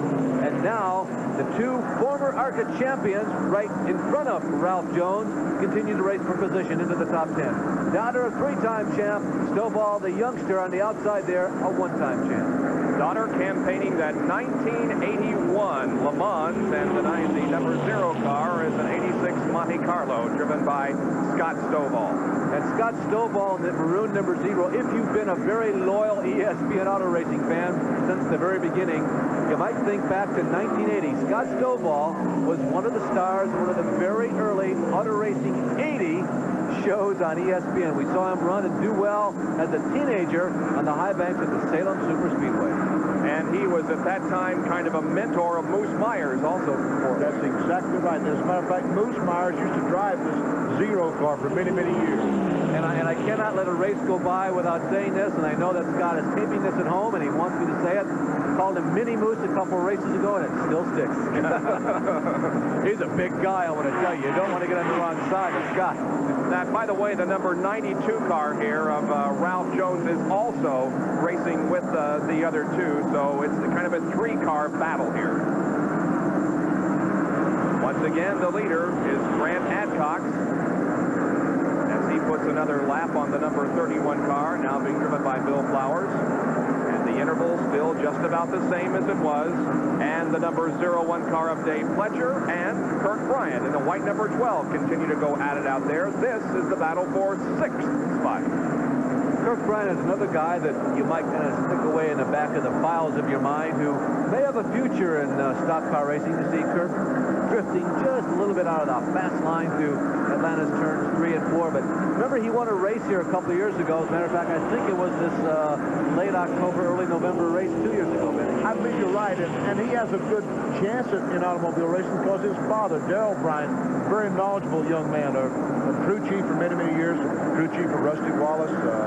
Jeff Bodine was his crew chief for, Bryant was the crew chief for Jeff Bodine in a season or so. So Kirk has an opportunity because his father has so much knowledge that he can pass on to him. He also had a pole position here in Atlanta. As we go back up front and look at Grant Adcox, who continues to hold on to the lead here. Despite Bryant's speed that he has shown here in Atlanta, he has only led 1 ARCA Superspeedway race. Grant Adcox down the backstretch. Next time around, we're going to check the interval once again. It appears as if Venturini is closing the gap, but we'll confirm that here in just a second as Adcox comes off the 4th corner and crosses the line. We'll start the stopwatch again and then stop it when Venturini crosses. And it definitely is closing in. It's just about half of what it was about 3 laps ago. So Venturini sets sail for the leader, Grant Adcox. It's noticeable that he's gaining right now. Venturini got a little bit too high as he exited turn 2 that time. You know, that's the thing is he saw Adcox up there and he said, I'm gaining. And then he tried a little bit too hard and lost some of the advantage he had gained earlier. We have mentioned a couple of times the fact that Bill Elliott will be on the pole for tomorrow's race, and Mark Martin will be alongside. For those of you who do not know, Jeff Bodine and Dale Earnhardt will be in the 2nd row. 3rd row will be Morgan Shepherd and Rick Wilson. And then, Benny, you and Tim Richmond will start back there in the 4th row. I got some good company, don't I? Yeah, you do. Yeah, Richmond. I wish I could get some of that, whatever he's got, rub off on me tomorrow. I bet you'd like to start alongside him all year, wouldn't you? Yeah, exactly. He's been on the pole like 6 times or something. 7 times maybe he's had pole position this year. Bill Venturini, the pursuer. Grant Adcox, the pursuee. There is the number 75 car of Bob Schack. Remember, he had those unscheduled stops early in the race. There's champion Lee Raymond, and Schack is really really gotten back up to speed and is running just as quick as anybody among the leaders. They can see they are actually passing, though. Correct, check that. That's Bobby Breback passing Raymond. I guess Shack has passed the two of these, so he is running quicker than at least Bobby Breback, but Breback is third in this race. That's right. Shack passed them both just a moment ago, and it's going on. Had it not been for the unscheduled stops that he had, he'd be in good shape right now. Well, as we watch Lee Raymond sort of to the bottom of the racetrack and not really putting a whole lot of effort into this race, we think back to what he told us yesterday. And that was he's already wrapped up the championship. There's no pressure here this weekend. He just came to have fun and relax, believe it or not, at 170 miles an hour or whatever. I'll tell you, Benny, a couple of people said to me, you know, it's kind of a shame that Raymond won the championship because he doesn't have that killer instinct. I don't really buy that. I think if indeed that Raymond, the guy there in the orange #1, lacks somewhat of a killer instinct as he continues to race with Fletcher, he more than makes up for it with some heady driving. He finishes just about every race, and I had a list here in front of me a few moments ago, here it is, of the super speedway races, and Lee Raymond was the only one who has finished in the top 5, not only top 5, but top 3 in every super speedway race this year in ARCA. That's right. Look, Venturini is right behind Adcock. Bob, we're going to have a race in a lap or so. I think that what we are seeing is Bill Venturini, as we mentioned when he was racing with Alan Kulwicki. Perhaps he's just biding his time and not letting Adcox get too far away, and we might be seeing a move here within just a very few laps. And Venturini possibly taking over this lead. We're 127 laps into this event. 198, don't forget, will make up this race. And, Benny, we heard a few moments ago that a lot of the leaders were thinking about coming in around lap 130 or a little later. That's an indication that they feel as though they need to be prepared should this race go the rest of the way under green. Harry, let me update you, though, on one car, the lead car, when he intends to pit. We checked with the crew right here, and they said we're going to have to wait until at least lap 140 before we can bring Grant in for his final stop. So they're counting it down a tad differently than Bill Venturini's crew is. Okay, remember, Venturini said lap 130 was their goal. Next time around, it'll be lap 129. So we're getting very close to that time when Venturini may be coming in for the stop. You know, we look at that scoreboard, and that's a typical ARCA scoreboard. Now, if that were a NASCAR score, he'd have the lap speed that his car had performed each lap, every lap. He'd have the time written down, so when they go home, the crew could go through that scoreboard and tell what they did and what kind of difference it made when the day was over by checking the speeds. There's Kirk Bryant looking to the inside of Lee Raymond. They've been tussling and tugging at each other for about the last 10 laps. Neither one of them seemingly gaining a significant advantage. Right now, unofficially, that would be the contest for 6th position. Look at Bryant go inside down, going in turn 3. They're side by side. But can Bryant keep it on the bottom of the racetrack? Oh, they get close. He hasn't been able to keep it on the bottom. This time he's doing a little bit better job of it. Kirk Bryant, a couple of youngsters, really, both of these guys under 30 years of age, and both of them looking at probably the next 10, 12 years in terms of their future as race drivers. Lee Raymond is only 1 lap down, and Kirk Bryant is shown as 2 laps down, so that wasn't a battle for position, but some mighty fine, close competition out there. Now look at this. Speaking of competition, now Venturini is right on the back bumper of Grant Adcox, and that was lap 131, so they have met their goal, but should be coming in for a stop soon. We might also point out that maybe one of the reasons why Venturini is running a little quicker than Adcox, as the fuel load went down, that car lightened up. It perhaps gets a little faster because it is lighter, but also sometimes as the fuel load lessens, the tire setup becomes more favorable. You can run quicker when the load gets lighter. But you know, here we're back in the same situation as we was earlier on in the race when he was running with Kulwicki. He was right on the back bumper of Kulwicki. A couple of laps later, he'd be 15 car lengths behind. Same situation. He was on the back bumper of Adcock. Now he's 10 or 15 car lengths behind. And I don't quite understand. I'll tell you, Benny, whenever I see this going on, though, I feel very comfortable with it. I normally say I like the race that the guy in second place is running. And even though that Venturini's had those little nagging things apparently today that seem to be tugging at his heartstrings just a bit, I like the race he's running. The Venturini chess game is picking up some new nuances, though. We've already hit about lap 130. Remember, that's when Norman Negree said he'd bring the car in. Well, now he's altered his opinion. He says, I'm going to keep a window of 130 to 155. If we can get the car in under caution, we'll bring it in any time during that. We think we've got enough fuel to go to at least 155 before we have to bring him in under green. Next time will be lap number 135. So we still will need one more pit stop by everybody as the drama continues at Atlanta International Raceway. For rest in the middle of the racetrack on the banking. But more importantly than the spin itself is the fact that we are under yellow, and that means that we are expecting now a flurry of pit stop activity. It should be occurring here in just a few moments as the Venturini and the Adcock pits are very, very anticipatory, waiting for their drivers to come in.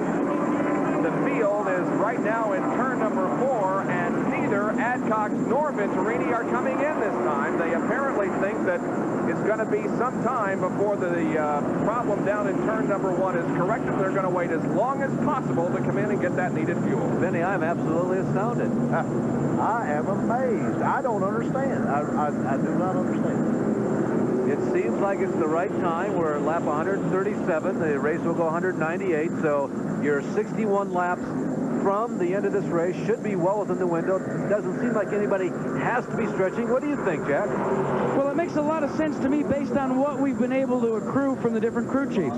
Remember now, the leader, Bill Venturini's crew, they said that they'd had to get to lap 130. Well, we're working lap 137. They're just looking for a little more of a cushion.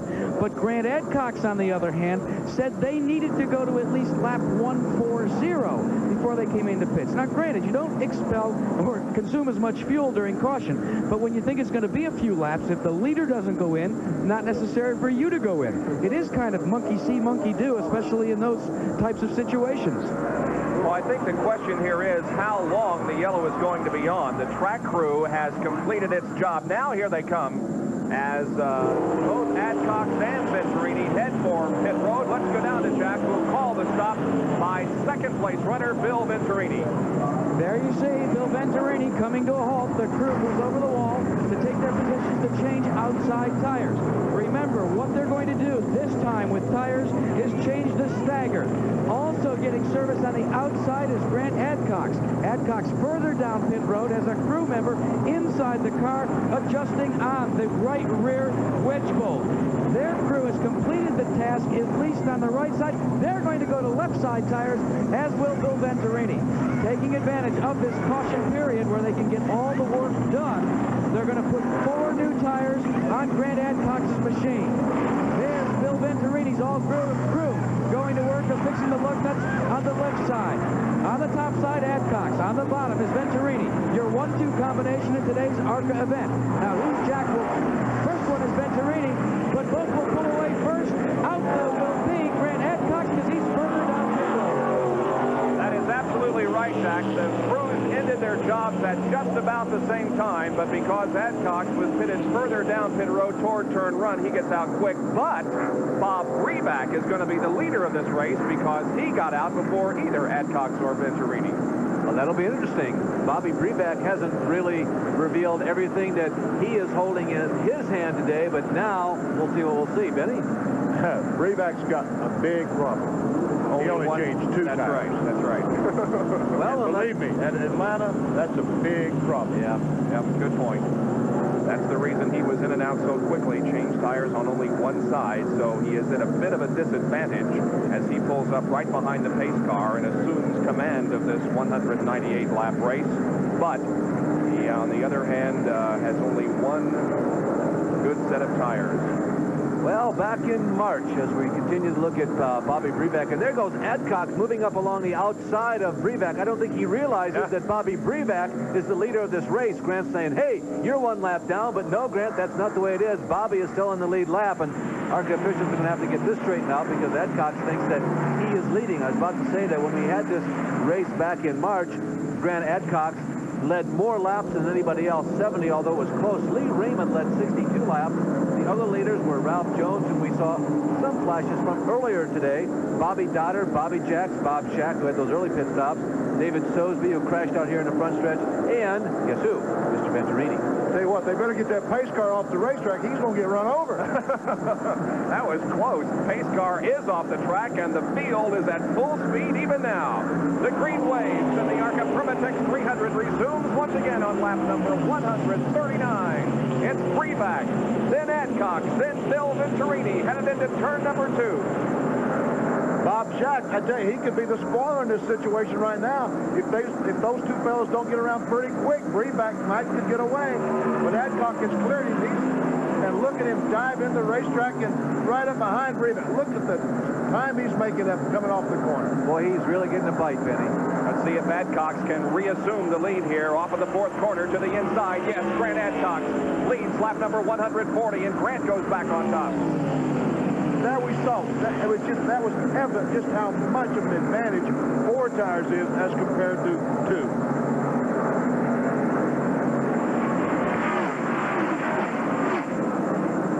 Down the back straight at about 100%. Now we're going to have a change of second position. That's Bill Venturini on the inside of Freeback. Venturini now gets completely by and goes to second. Freeback falls from 1st to 3rd in a lap and a half.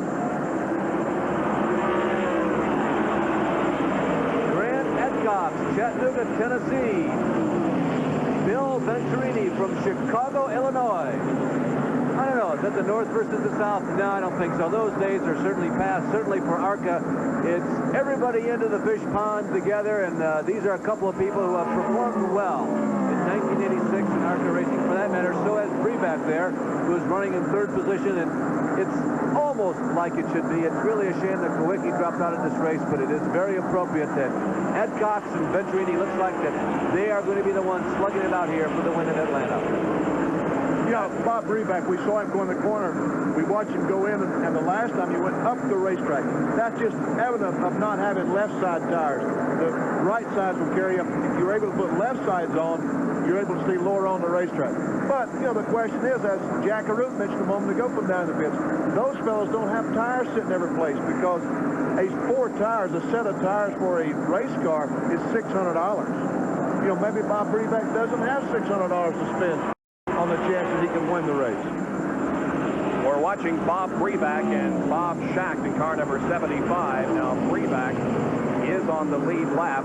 There are 3 cars on the lead lap, Adcox, Venturini, and Freeback, whereas Shack is not on the lead lap. Now we have Bill Venturini really closing in on Grant Adcox here as they battle for that lead, and Venturini may be having the desire to go back in the lead in his mind. The road is narrowing. Venturini, you can see him just propelling, getting quite a surge off of turn 3 and 4, really getting around that end. Let's see if Bill gets around this end quite as well. Adcox with an advantage going into the corner. Venturini not quite getting the jet propulsion out of number 2 as he got out of number 4. Let's see exactly what Venturini has. There is Bill. You just saw a picture of Grant. Venturini gets a little bit of a run up on Grant going down turns 3 and 4. Cookout going on in the infield. Not smoke from a spinning car. Look at Venturini move in. Here he comes off the 4th corner. He'll be going inside, we assume. No, he just stays right behind Adcox. Gets right on his back bumper down the straightaway and stays there. The idea here is get a good end of this racetrack. He's got the advantage in 3 and 4. I thought he'd make the move there, but no, it's coming up in turn 2. Like shot out of a cannon, Bill Venturini goes inside of Adcox and takes over the lead once again. Well, I'm surprised, Benny. I thought it was going to come up in 3 and 4 because he didn't look like he had the superior setup in 1 and 2, but he didn't waste any time once he got the edge. What happened the last time down in 1 and 2 is he drove the car in too deep. He went in the corner with too much speed, and he drifted up the racetrack and lost 4 or 5 car lengths. That time, he backed off a little bit earlier, and as you saw, kept it on the bottom of the racetrack, and away he went. When he goosed it, I saw it get loose just a tad. I saw a wisp of smoke, and I thought, doesn't have it this lap, but he had just enough momentum that it stuck. Goosed it. What does that mean, Bob? I'm not sure. That must be an old Midwestern colloquialism. I don't know. It seems common to me. Now Adcox also looking strong here, looking inside of Venturini, but unable to take that spot away again. Well, Bill Venturini's only win in ARCA racing this year was here on this racetrack in March, and the defending champion of this race is Lee Raymond, so we may see 2 in a row at Atlanta for Bill Venturini here this afternoon. With 148 laps completed now, we'll take a break and be back with more from Atlanta International Raceway.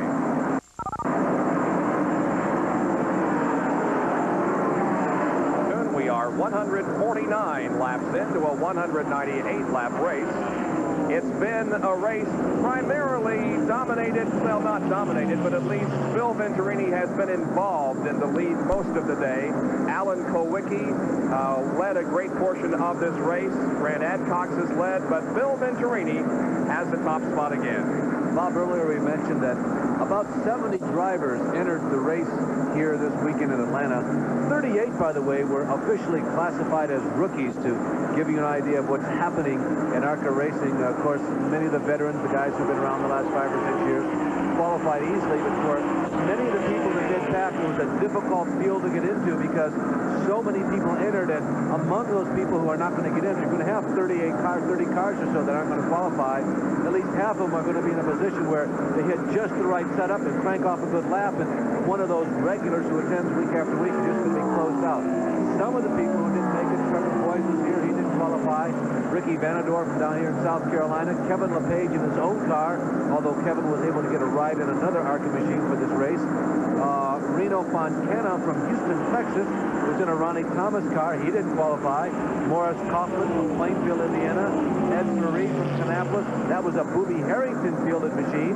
Burgess White, whom we've seen a number of times in an ARCA or a Winston Cup race as a non-qualifier. Joey Sontag from Texas. Johnny Haber, Charlotte, North Carolina. Certainly somebody was expected to be in the field. Jimmy Castleberry, Morris Randall, and then Mike Benthausen. For those of you who have tuned in to watch the Dewey Stevens Ladies Professional Bowling, we will go to that live right after the conclusion of this race.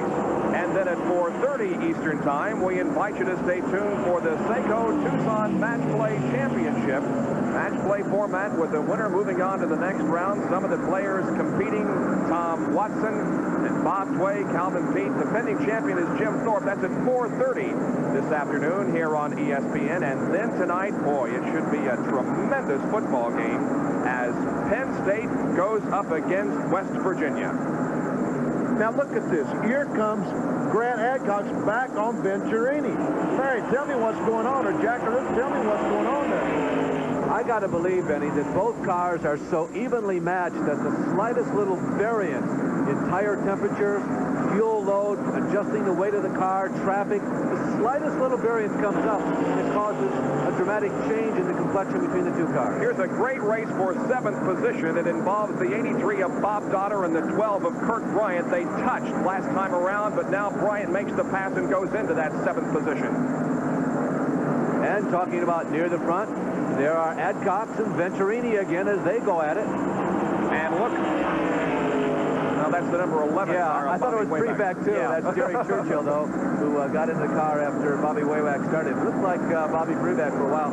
Preback is still third, but we just got a glimpse of what's going on behind him. Venturini's car that last time as he came off turn 4, Bob, you noticed was very, very high. And again, I really don't know what's going on, but Jack Aruta's been down talking to people. Jack, do you have any idea? Well, Benny, I've got a supposition that I'm going to put in front of you, and you react to it.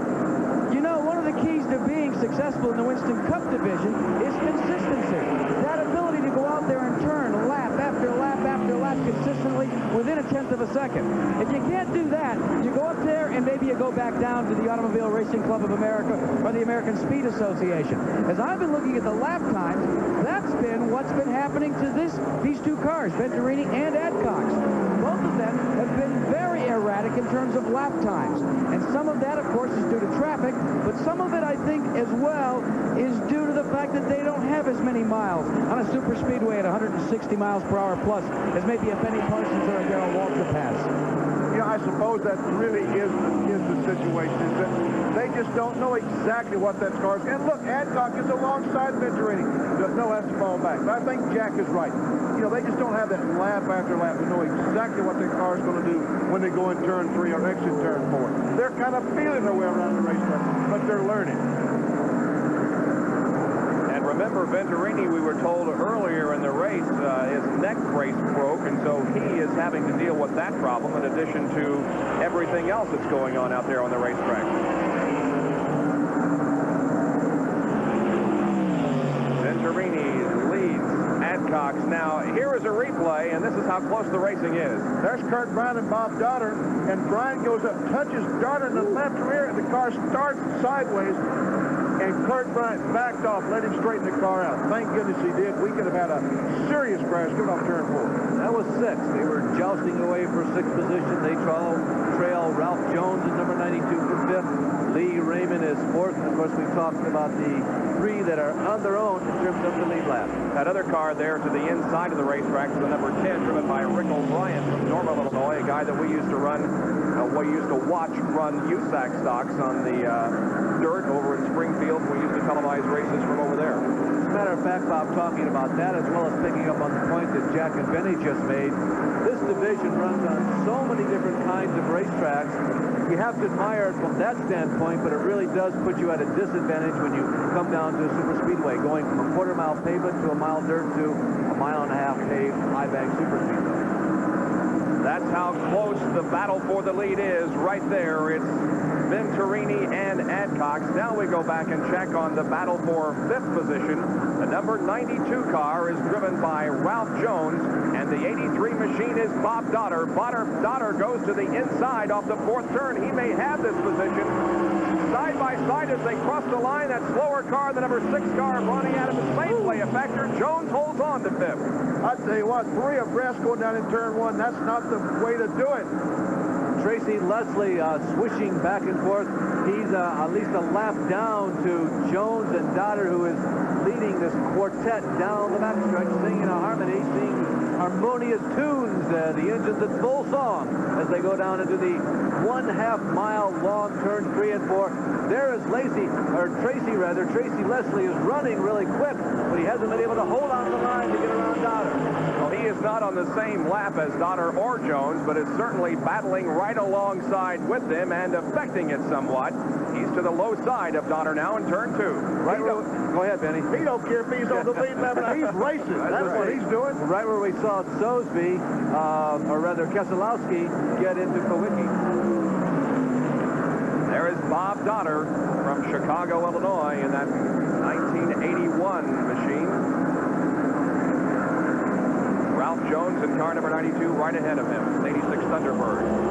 Bob, we've mentioned it before, but I really do believe it bears worth mentioning whenever we do an ARCA race, particularly on a super speedway. Remember that Bobby Dotter only has one hand. He drives this car with a hook, and he does a very excellent job.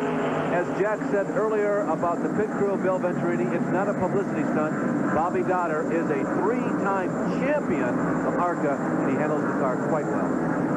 In the pits is the number 0 car of Scott Stovall from Fort Wayne, Indiana. He started this race in 30th position, and it looks like it's something other than a routine stop. They're changing the rear tires. They're changing both rear tires, aren't they? They jacked the car up under the center of the rear end housing and changed both rear tires. Quite a switch, folks. You normally don't see the cars do this. They normally jack it on the right side or left side. That's interesting. Yeah, he was running near the top 10. Scott has normally performed in the top 10 whenever he runs at an ARCA race.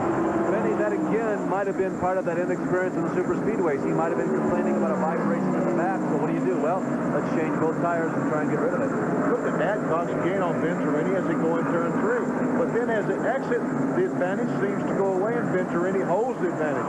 But Adcox continually just going in turn 3 extremely strong. There are 33 more laps to go. 165 laps have been completed. Don't go away. This race is far from over as Venturini and Adcox are running right together on the racetrack, and we could have a change of position at any moment. Let's go down to Jack. Well, gentlemen, we've talked a lot about the shade tree nature of the mechanics down here in ARCA competition. Not to cast any dispersions against the Zero team, but they came in and they knew they had a rear tire flat. They weren't sure which one, so asked the crew chief. He said, well, we just figured change both of them. Who cares about the stagger? You know, that's pretty doggone interesting. I hadn't thought about that, but figuring out which tire is flat in the left rear or right rear is a difficult problem. So maybe we should start doing that and change the two rears instead of guessing that it's the right or the left. Might save a pit stop. Might save a pit stop. There is Venturini now. But sneaking up very closely, just like you said last lap, Benny, when they get into turn number 3, Adcock just closes it up to within a half a car length or so, but coming down the straightaways, Venturini seems to pull away. But not this time. Adcock's right there on his rear bumper. But then again, going back to when Venturini was chasing Adcock, remember those few laps? Venturini seemed to gain ground going into 3, going around the long apex of 3 and 4. Same place Adcock's is. I think Jack Ruda a moment ago hit on exactly what the deal is, that these fellas just don't have the miles that some of us veterans have on these racetracks. Once again, Ralph Jones and Bob Dotter are battling for position back in 6th and in 7th. There they are, Jones followed by Bob Dotter. The 11 car is not on the same lap. That's being driven now by Jerry Churchill, but there are Jones and Dotter. Jerry Churchill, the trucker from the Detroit, Michigan area, for whom I have a relative, by the way, who works. I bet you didn't know that, did you, Mr. Jenkins? But at any rate, there's Jones and Bobby Dotter. They've been having a good scrimmage going after each other for about the last 20 green flag laps. Look at this. Adcock's on the low side of the racetrack on the bottom. Cannot pull off the pass, but he certainly is right there with Bill Venturini, clicking off lap number 170. 38 more laps to go. 28 more laps to go. Well, that was close. Ronnie Adams looking up in the rearview mirrors, getting ready to turn left, and all of a sudden on the right side, on the high side, here comes Venturini blasting by. You know, Grant Adcock might not pass Bill Venturini, but he's at least going to worry him to death. You're right about that. So the battle goes on here at Atlanta International Raceway as we bring you ARCA Stock Car Racing, and we'll be back in just a moment. Back at Atlanta International Raceway for the ARCA Permatex 300. And there's the story of the race so far. Bill Venturini followed closely by Grant Adcock, first and second position. And this race here at Atlanta is being brought to you by Dodge, a performance revolution and American revolution. And by Budweiser, Beechwood Age for that clean, crisp taste. This Bud's for you. So we wind down here on this Saturday afternoon our stock car competition, one of 2 races that we'll televise for you here at Atlanta this weekend. Tomorrow at noon, be with us for the Atlanta Journal 500, the race that could decide the Winston Cup. Dale Earnhardt is going for it all tomorrow. Well, General Motors has them covered here at Atlanta as they go around the outside of Bobby Jack's. This field was comprised of 20 Monte Carlo Chevrolets, 2 of which, right there, Venturini and Adcock are shooting it out for the win. There were 2 Pontiac Le Mans, which were entered in this race, 6 Grand Prix for a total of 8 Pontiacs, 2 Buick LeSabres, and 3 Regals for a total of 5, and 3 Oldsmobiles that comprise this field. Only 4 Thunderbirds began this race. One of them, Alan Kawicki, almost was the winner, and Ralph Jones, at least in the early stages, we thought he would be competitive. One of those old Bill Elliott cars. He had qualified along with Kawicki up into the first 4, but Chevrolet, most notably, dominating this event. The 43 car, Terry Pearson, moved the Bill Venturini car up the racetrack coming off turn 2 a moment ago. He was not able to get back on the throttle the way he wanted to, and look how much Adcock has gained just that they're side by side. Here comes Grant. Is he going to go into the lead here? He pulls alongside of Bill Venturini going into turn number 1. Who has the momentum? They're side by side. Venturini hangs on. Wow. But it's not over yet. Venturini, it looks like it is over for this lap, but Venturini had he moved up the racetrack a little bit higher and gotten too high, Adcock had the advantage. You know, Benny, from this vantage point up here in the press box, and as you look at it on TV, it looks easy, it looks soft, it looks flowing, it looks graceful. But when you're inside the cockpit, when this is going on, and the race is what is up for grabs, it's downright violent. It's very, very hard. Adcock's again trying the low group, trying to get the low group worked out. So if he ever gets in that position, and look, almost touches the exit turn 2. Lap traffic may be playing a factor here. They go, one goes one way, one goes the other to put a lap on Mark Gibson.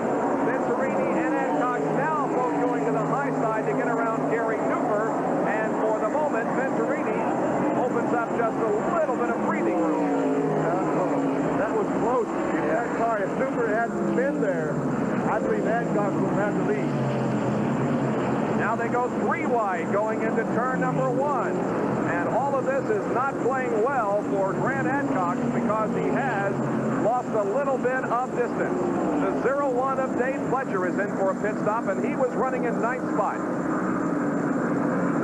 Coming in at lap 179, we're getting definitely to the closing stages of this race. You got to figure that Fletcher must have felt some type of vibration. Maybe he too had a tire going down, but he drops out of 9th position to take this brief break with less than 20 laps to go. Car zero spinning wildly off the second corner. That's Scott Stovall from Fort Wayne. You can see he's also made contact with the wall as the front end of that car is badly damaged.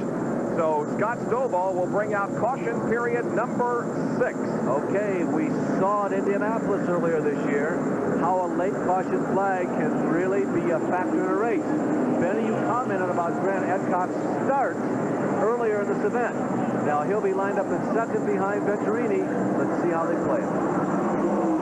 Once again, for those of you who tuned in for Dewey Stevens Ladies Bowling, we'll go to that live right after the conclusion of this race. And we are now 18 laps from the conclusion of this event. The yellow out because of Scott Stovall's crash. That's what they're going for, the winner's trophy here at Atlanta.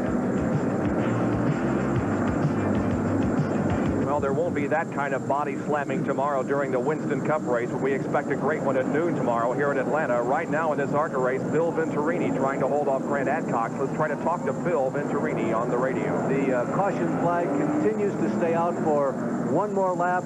Bill, this is Larry Newber up at ESPN Control. Well, buddy, what do you think? Do you have him covered? Oh, Grant hasn't showed me everything he's got yet. I think when he's ready, it's going to go down to the door handle. How about for you, Bill? Have you showed Grant everything that you have?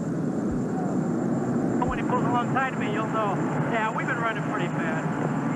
There's maybe a little more left. I've been trying to save it for the last 10 laps. Bill, this is Benny Parsons. They talked about your neck brace had broken. How is the neck feeling? Oh, it's all right now. We got a bungee cord holding my head up, so I'm physically much better than I was in the first part of the race. But Grant's going to test me. There's no doubt about it. Whoever wins this one deserves it. Good luck, buddy. Well, they say you can fix anything with a coat hanger or a rubber band or a bungee cord, and I guess he has his problem corrected with the bungee cord there, the head brace. But anyway, they continue to clean up the Scott Stovall crash out in corner number 2, and we remain under caution. We'll have some exciting green flag laps when we come back. Away this dramatic event. Grant Adcock comes into the pits and gets 4 new tires. What does that mean? I think that means that Grant Adcock wins the race. I mean, it's very simple. I've talked about all day just how much of an advantage that new tires are here in Atlanta. I have the experience of knowing that.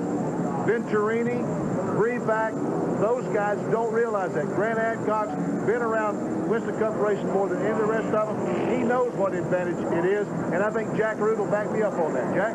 I have to, Benny, but I'm going to ask Norman Negree. 4 new tires, $600. It went for Grant Adcock. How come you didn't bring him into pit? Well, I really think in 6 laps, Grant tires will be equal to ours. And, you know, we got enough time.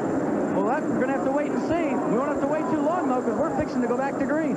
We are indeed. This will be lap number 185 when they come down to receive the green flag. And that will be about 191 when the tires are equal according to Degree. So Preback is way high on this restart, just not on the button, and coming very slowly down the front stretch. Not a driver error. Something has gone wrong with Bobby Preback's car. Bobby getting up and out of the way, and everybody getting by. now a battle for the lead as Adcox goes to the inside of Bill Venturini, but he cannot pick up that position as Venturini continues to hold off Adcox's challenge, despite the fact that Grant has more new tires now, side by side once again.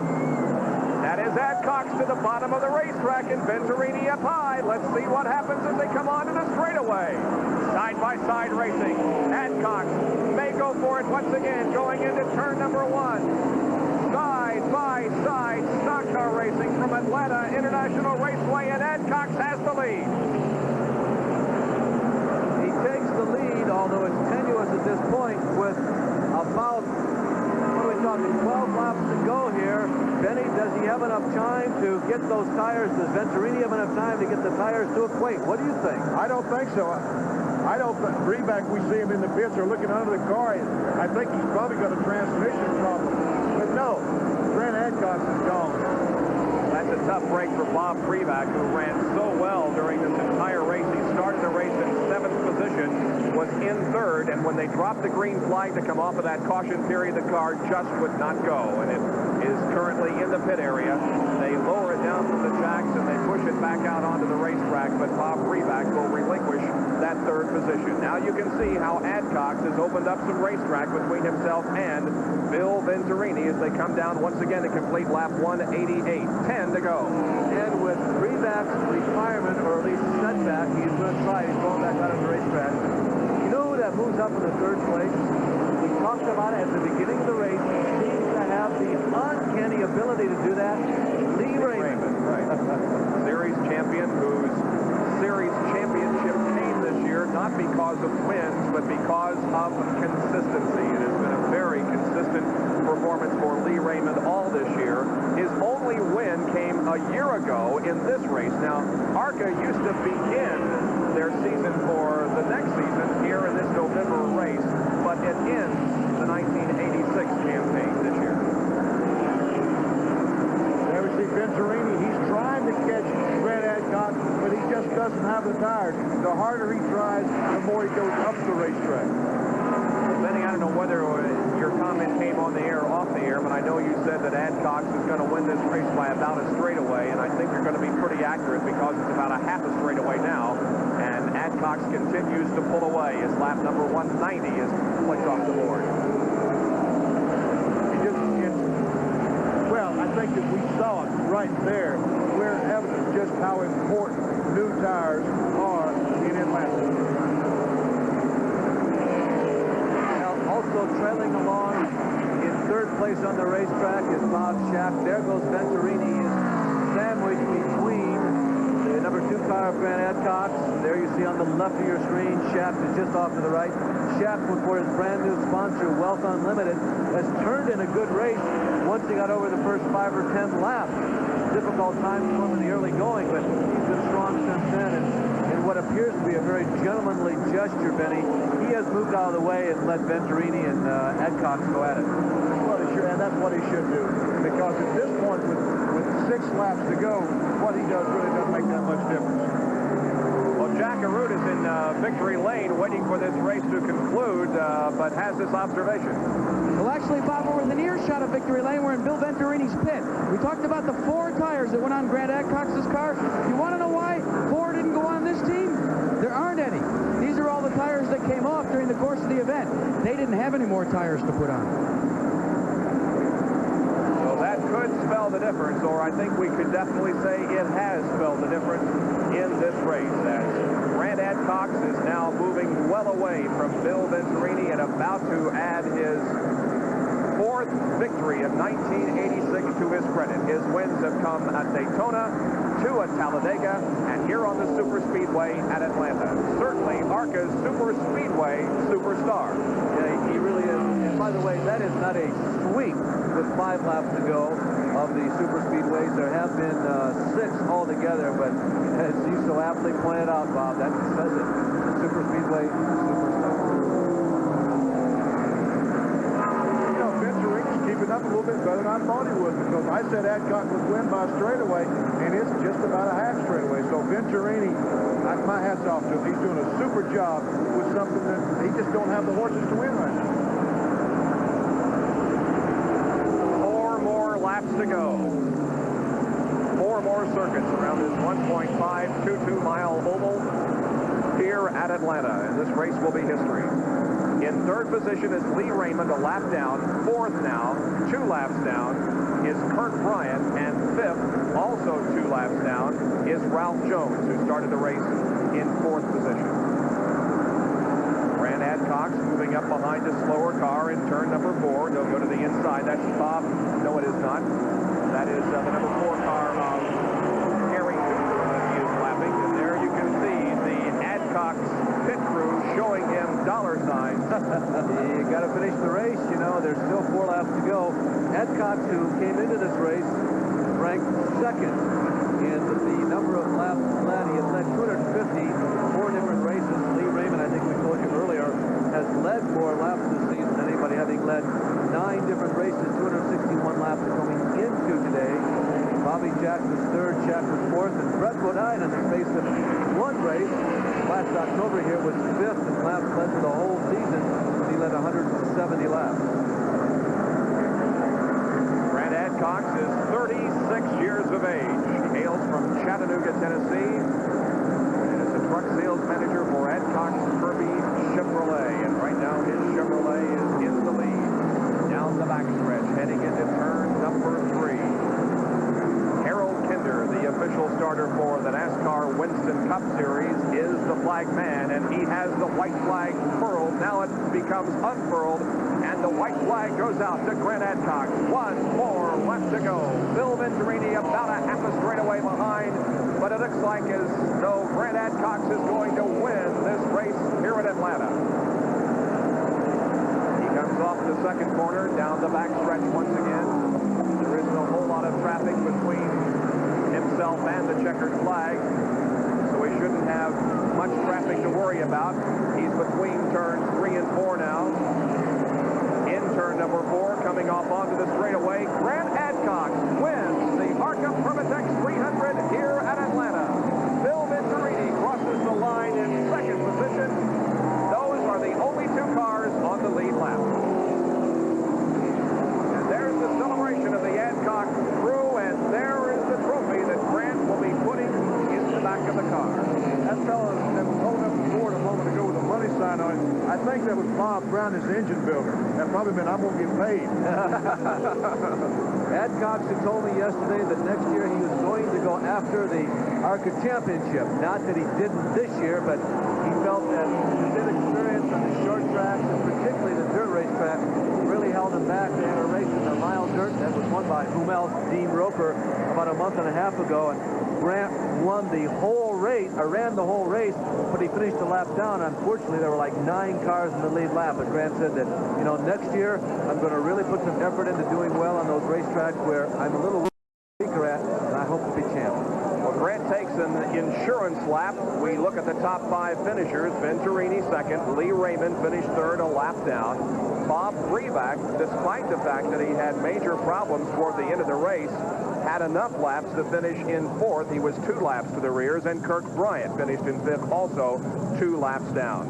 Dewey Stevens Ladies Bowling coming up in just a very few moments, as soon as Grant Adcox can move into victory lane, and we can have a few words from him, I should say, Benny, beginning of that bowling. Excuse me, Bob. Benny, I guess in a situation like this, Adcox is at an interesting crossroads in his career. He's got the system down as far as ARCA goes. Is there a point now that he reaches like you did about 15, 20 years ago and say, well, I got to move on. I got to try NASCAR because things are going so well here with the ARCA. I don't quite understand what's happening here. Is Adcox, well, Adcox has driven down the front straightaway again. I don't know if he doesn't have brakes or, well, no, he's coming back now, coming back to victory. Well, he took 2 insurance laps for some reason. Now he comes back the other direction down pit road. I got a theory. There's a traffic jam in pit road. And he has to come down pit road to get to the victory circle. Yeah, so Grant just simply could not. Well, now he turns in the wrong place, though, and he's going to have to continue to come this direction. He's working his way down there. That was probably a smart move, because he's going to be in victory lane sooner than he would have had he come off the fourth turn and come in the right way, because there's a big traffic jam down there, too. Now Grant is moving up into victory lane.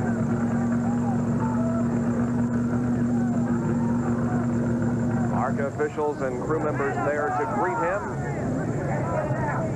The netting comes off the window, the helmet comes off, and Grant Adcox has won this 300-mile race here at Atlanta. Jack Arute is in the pit area. Here's Jack.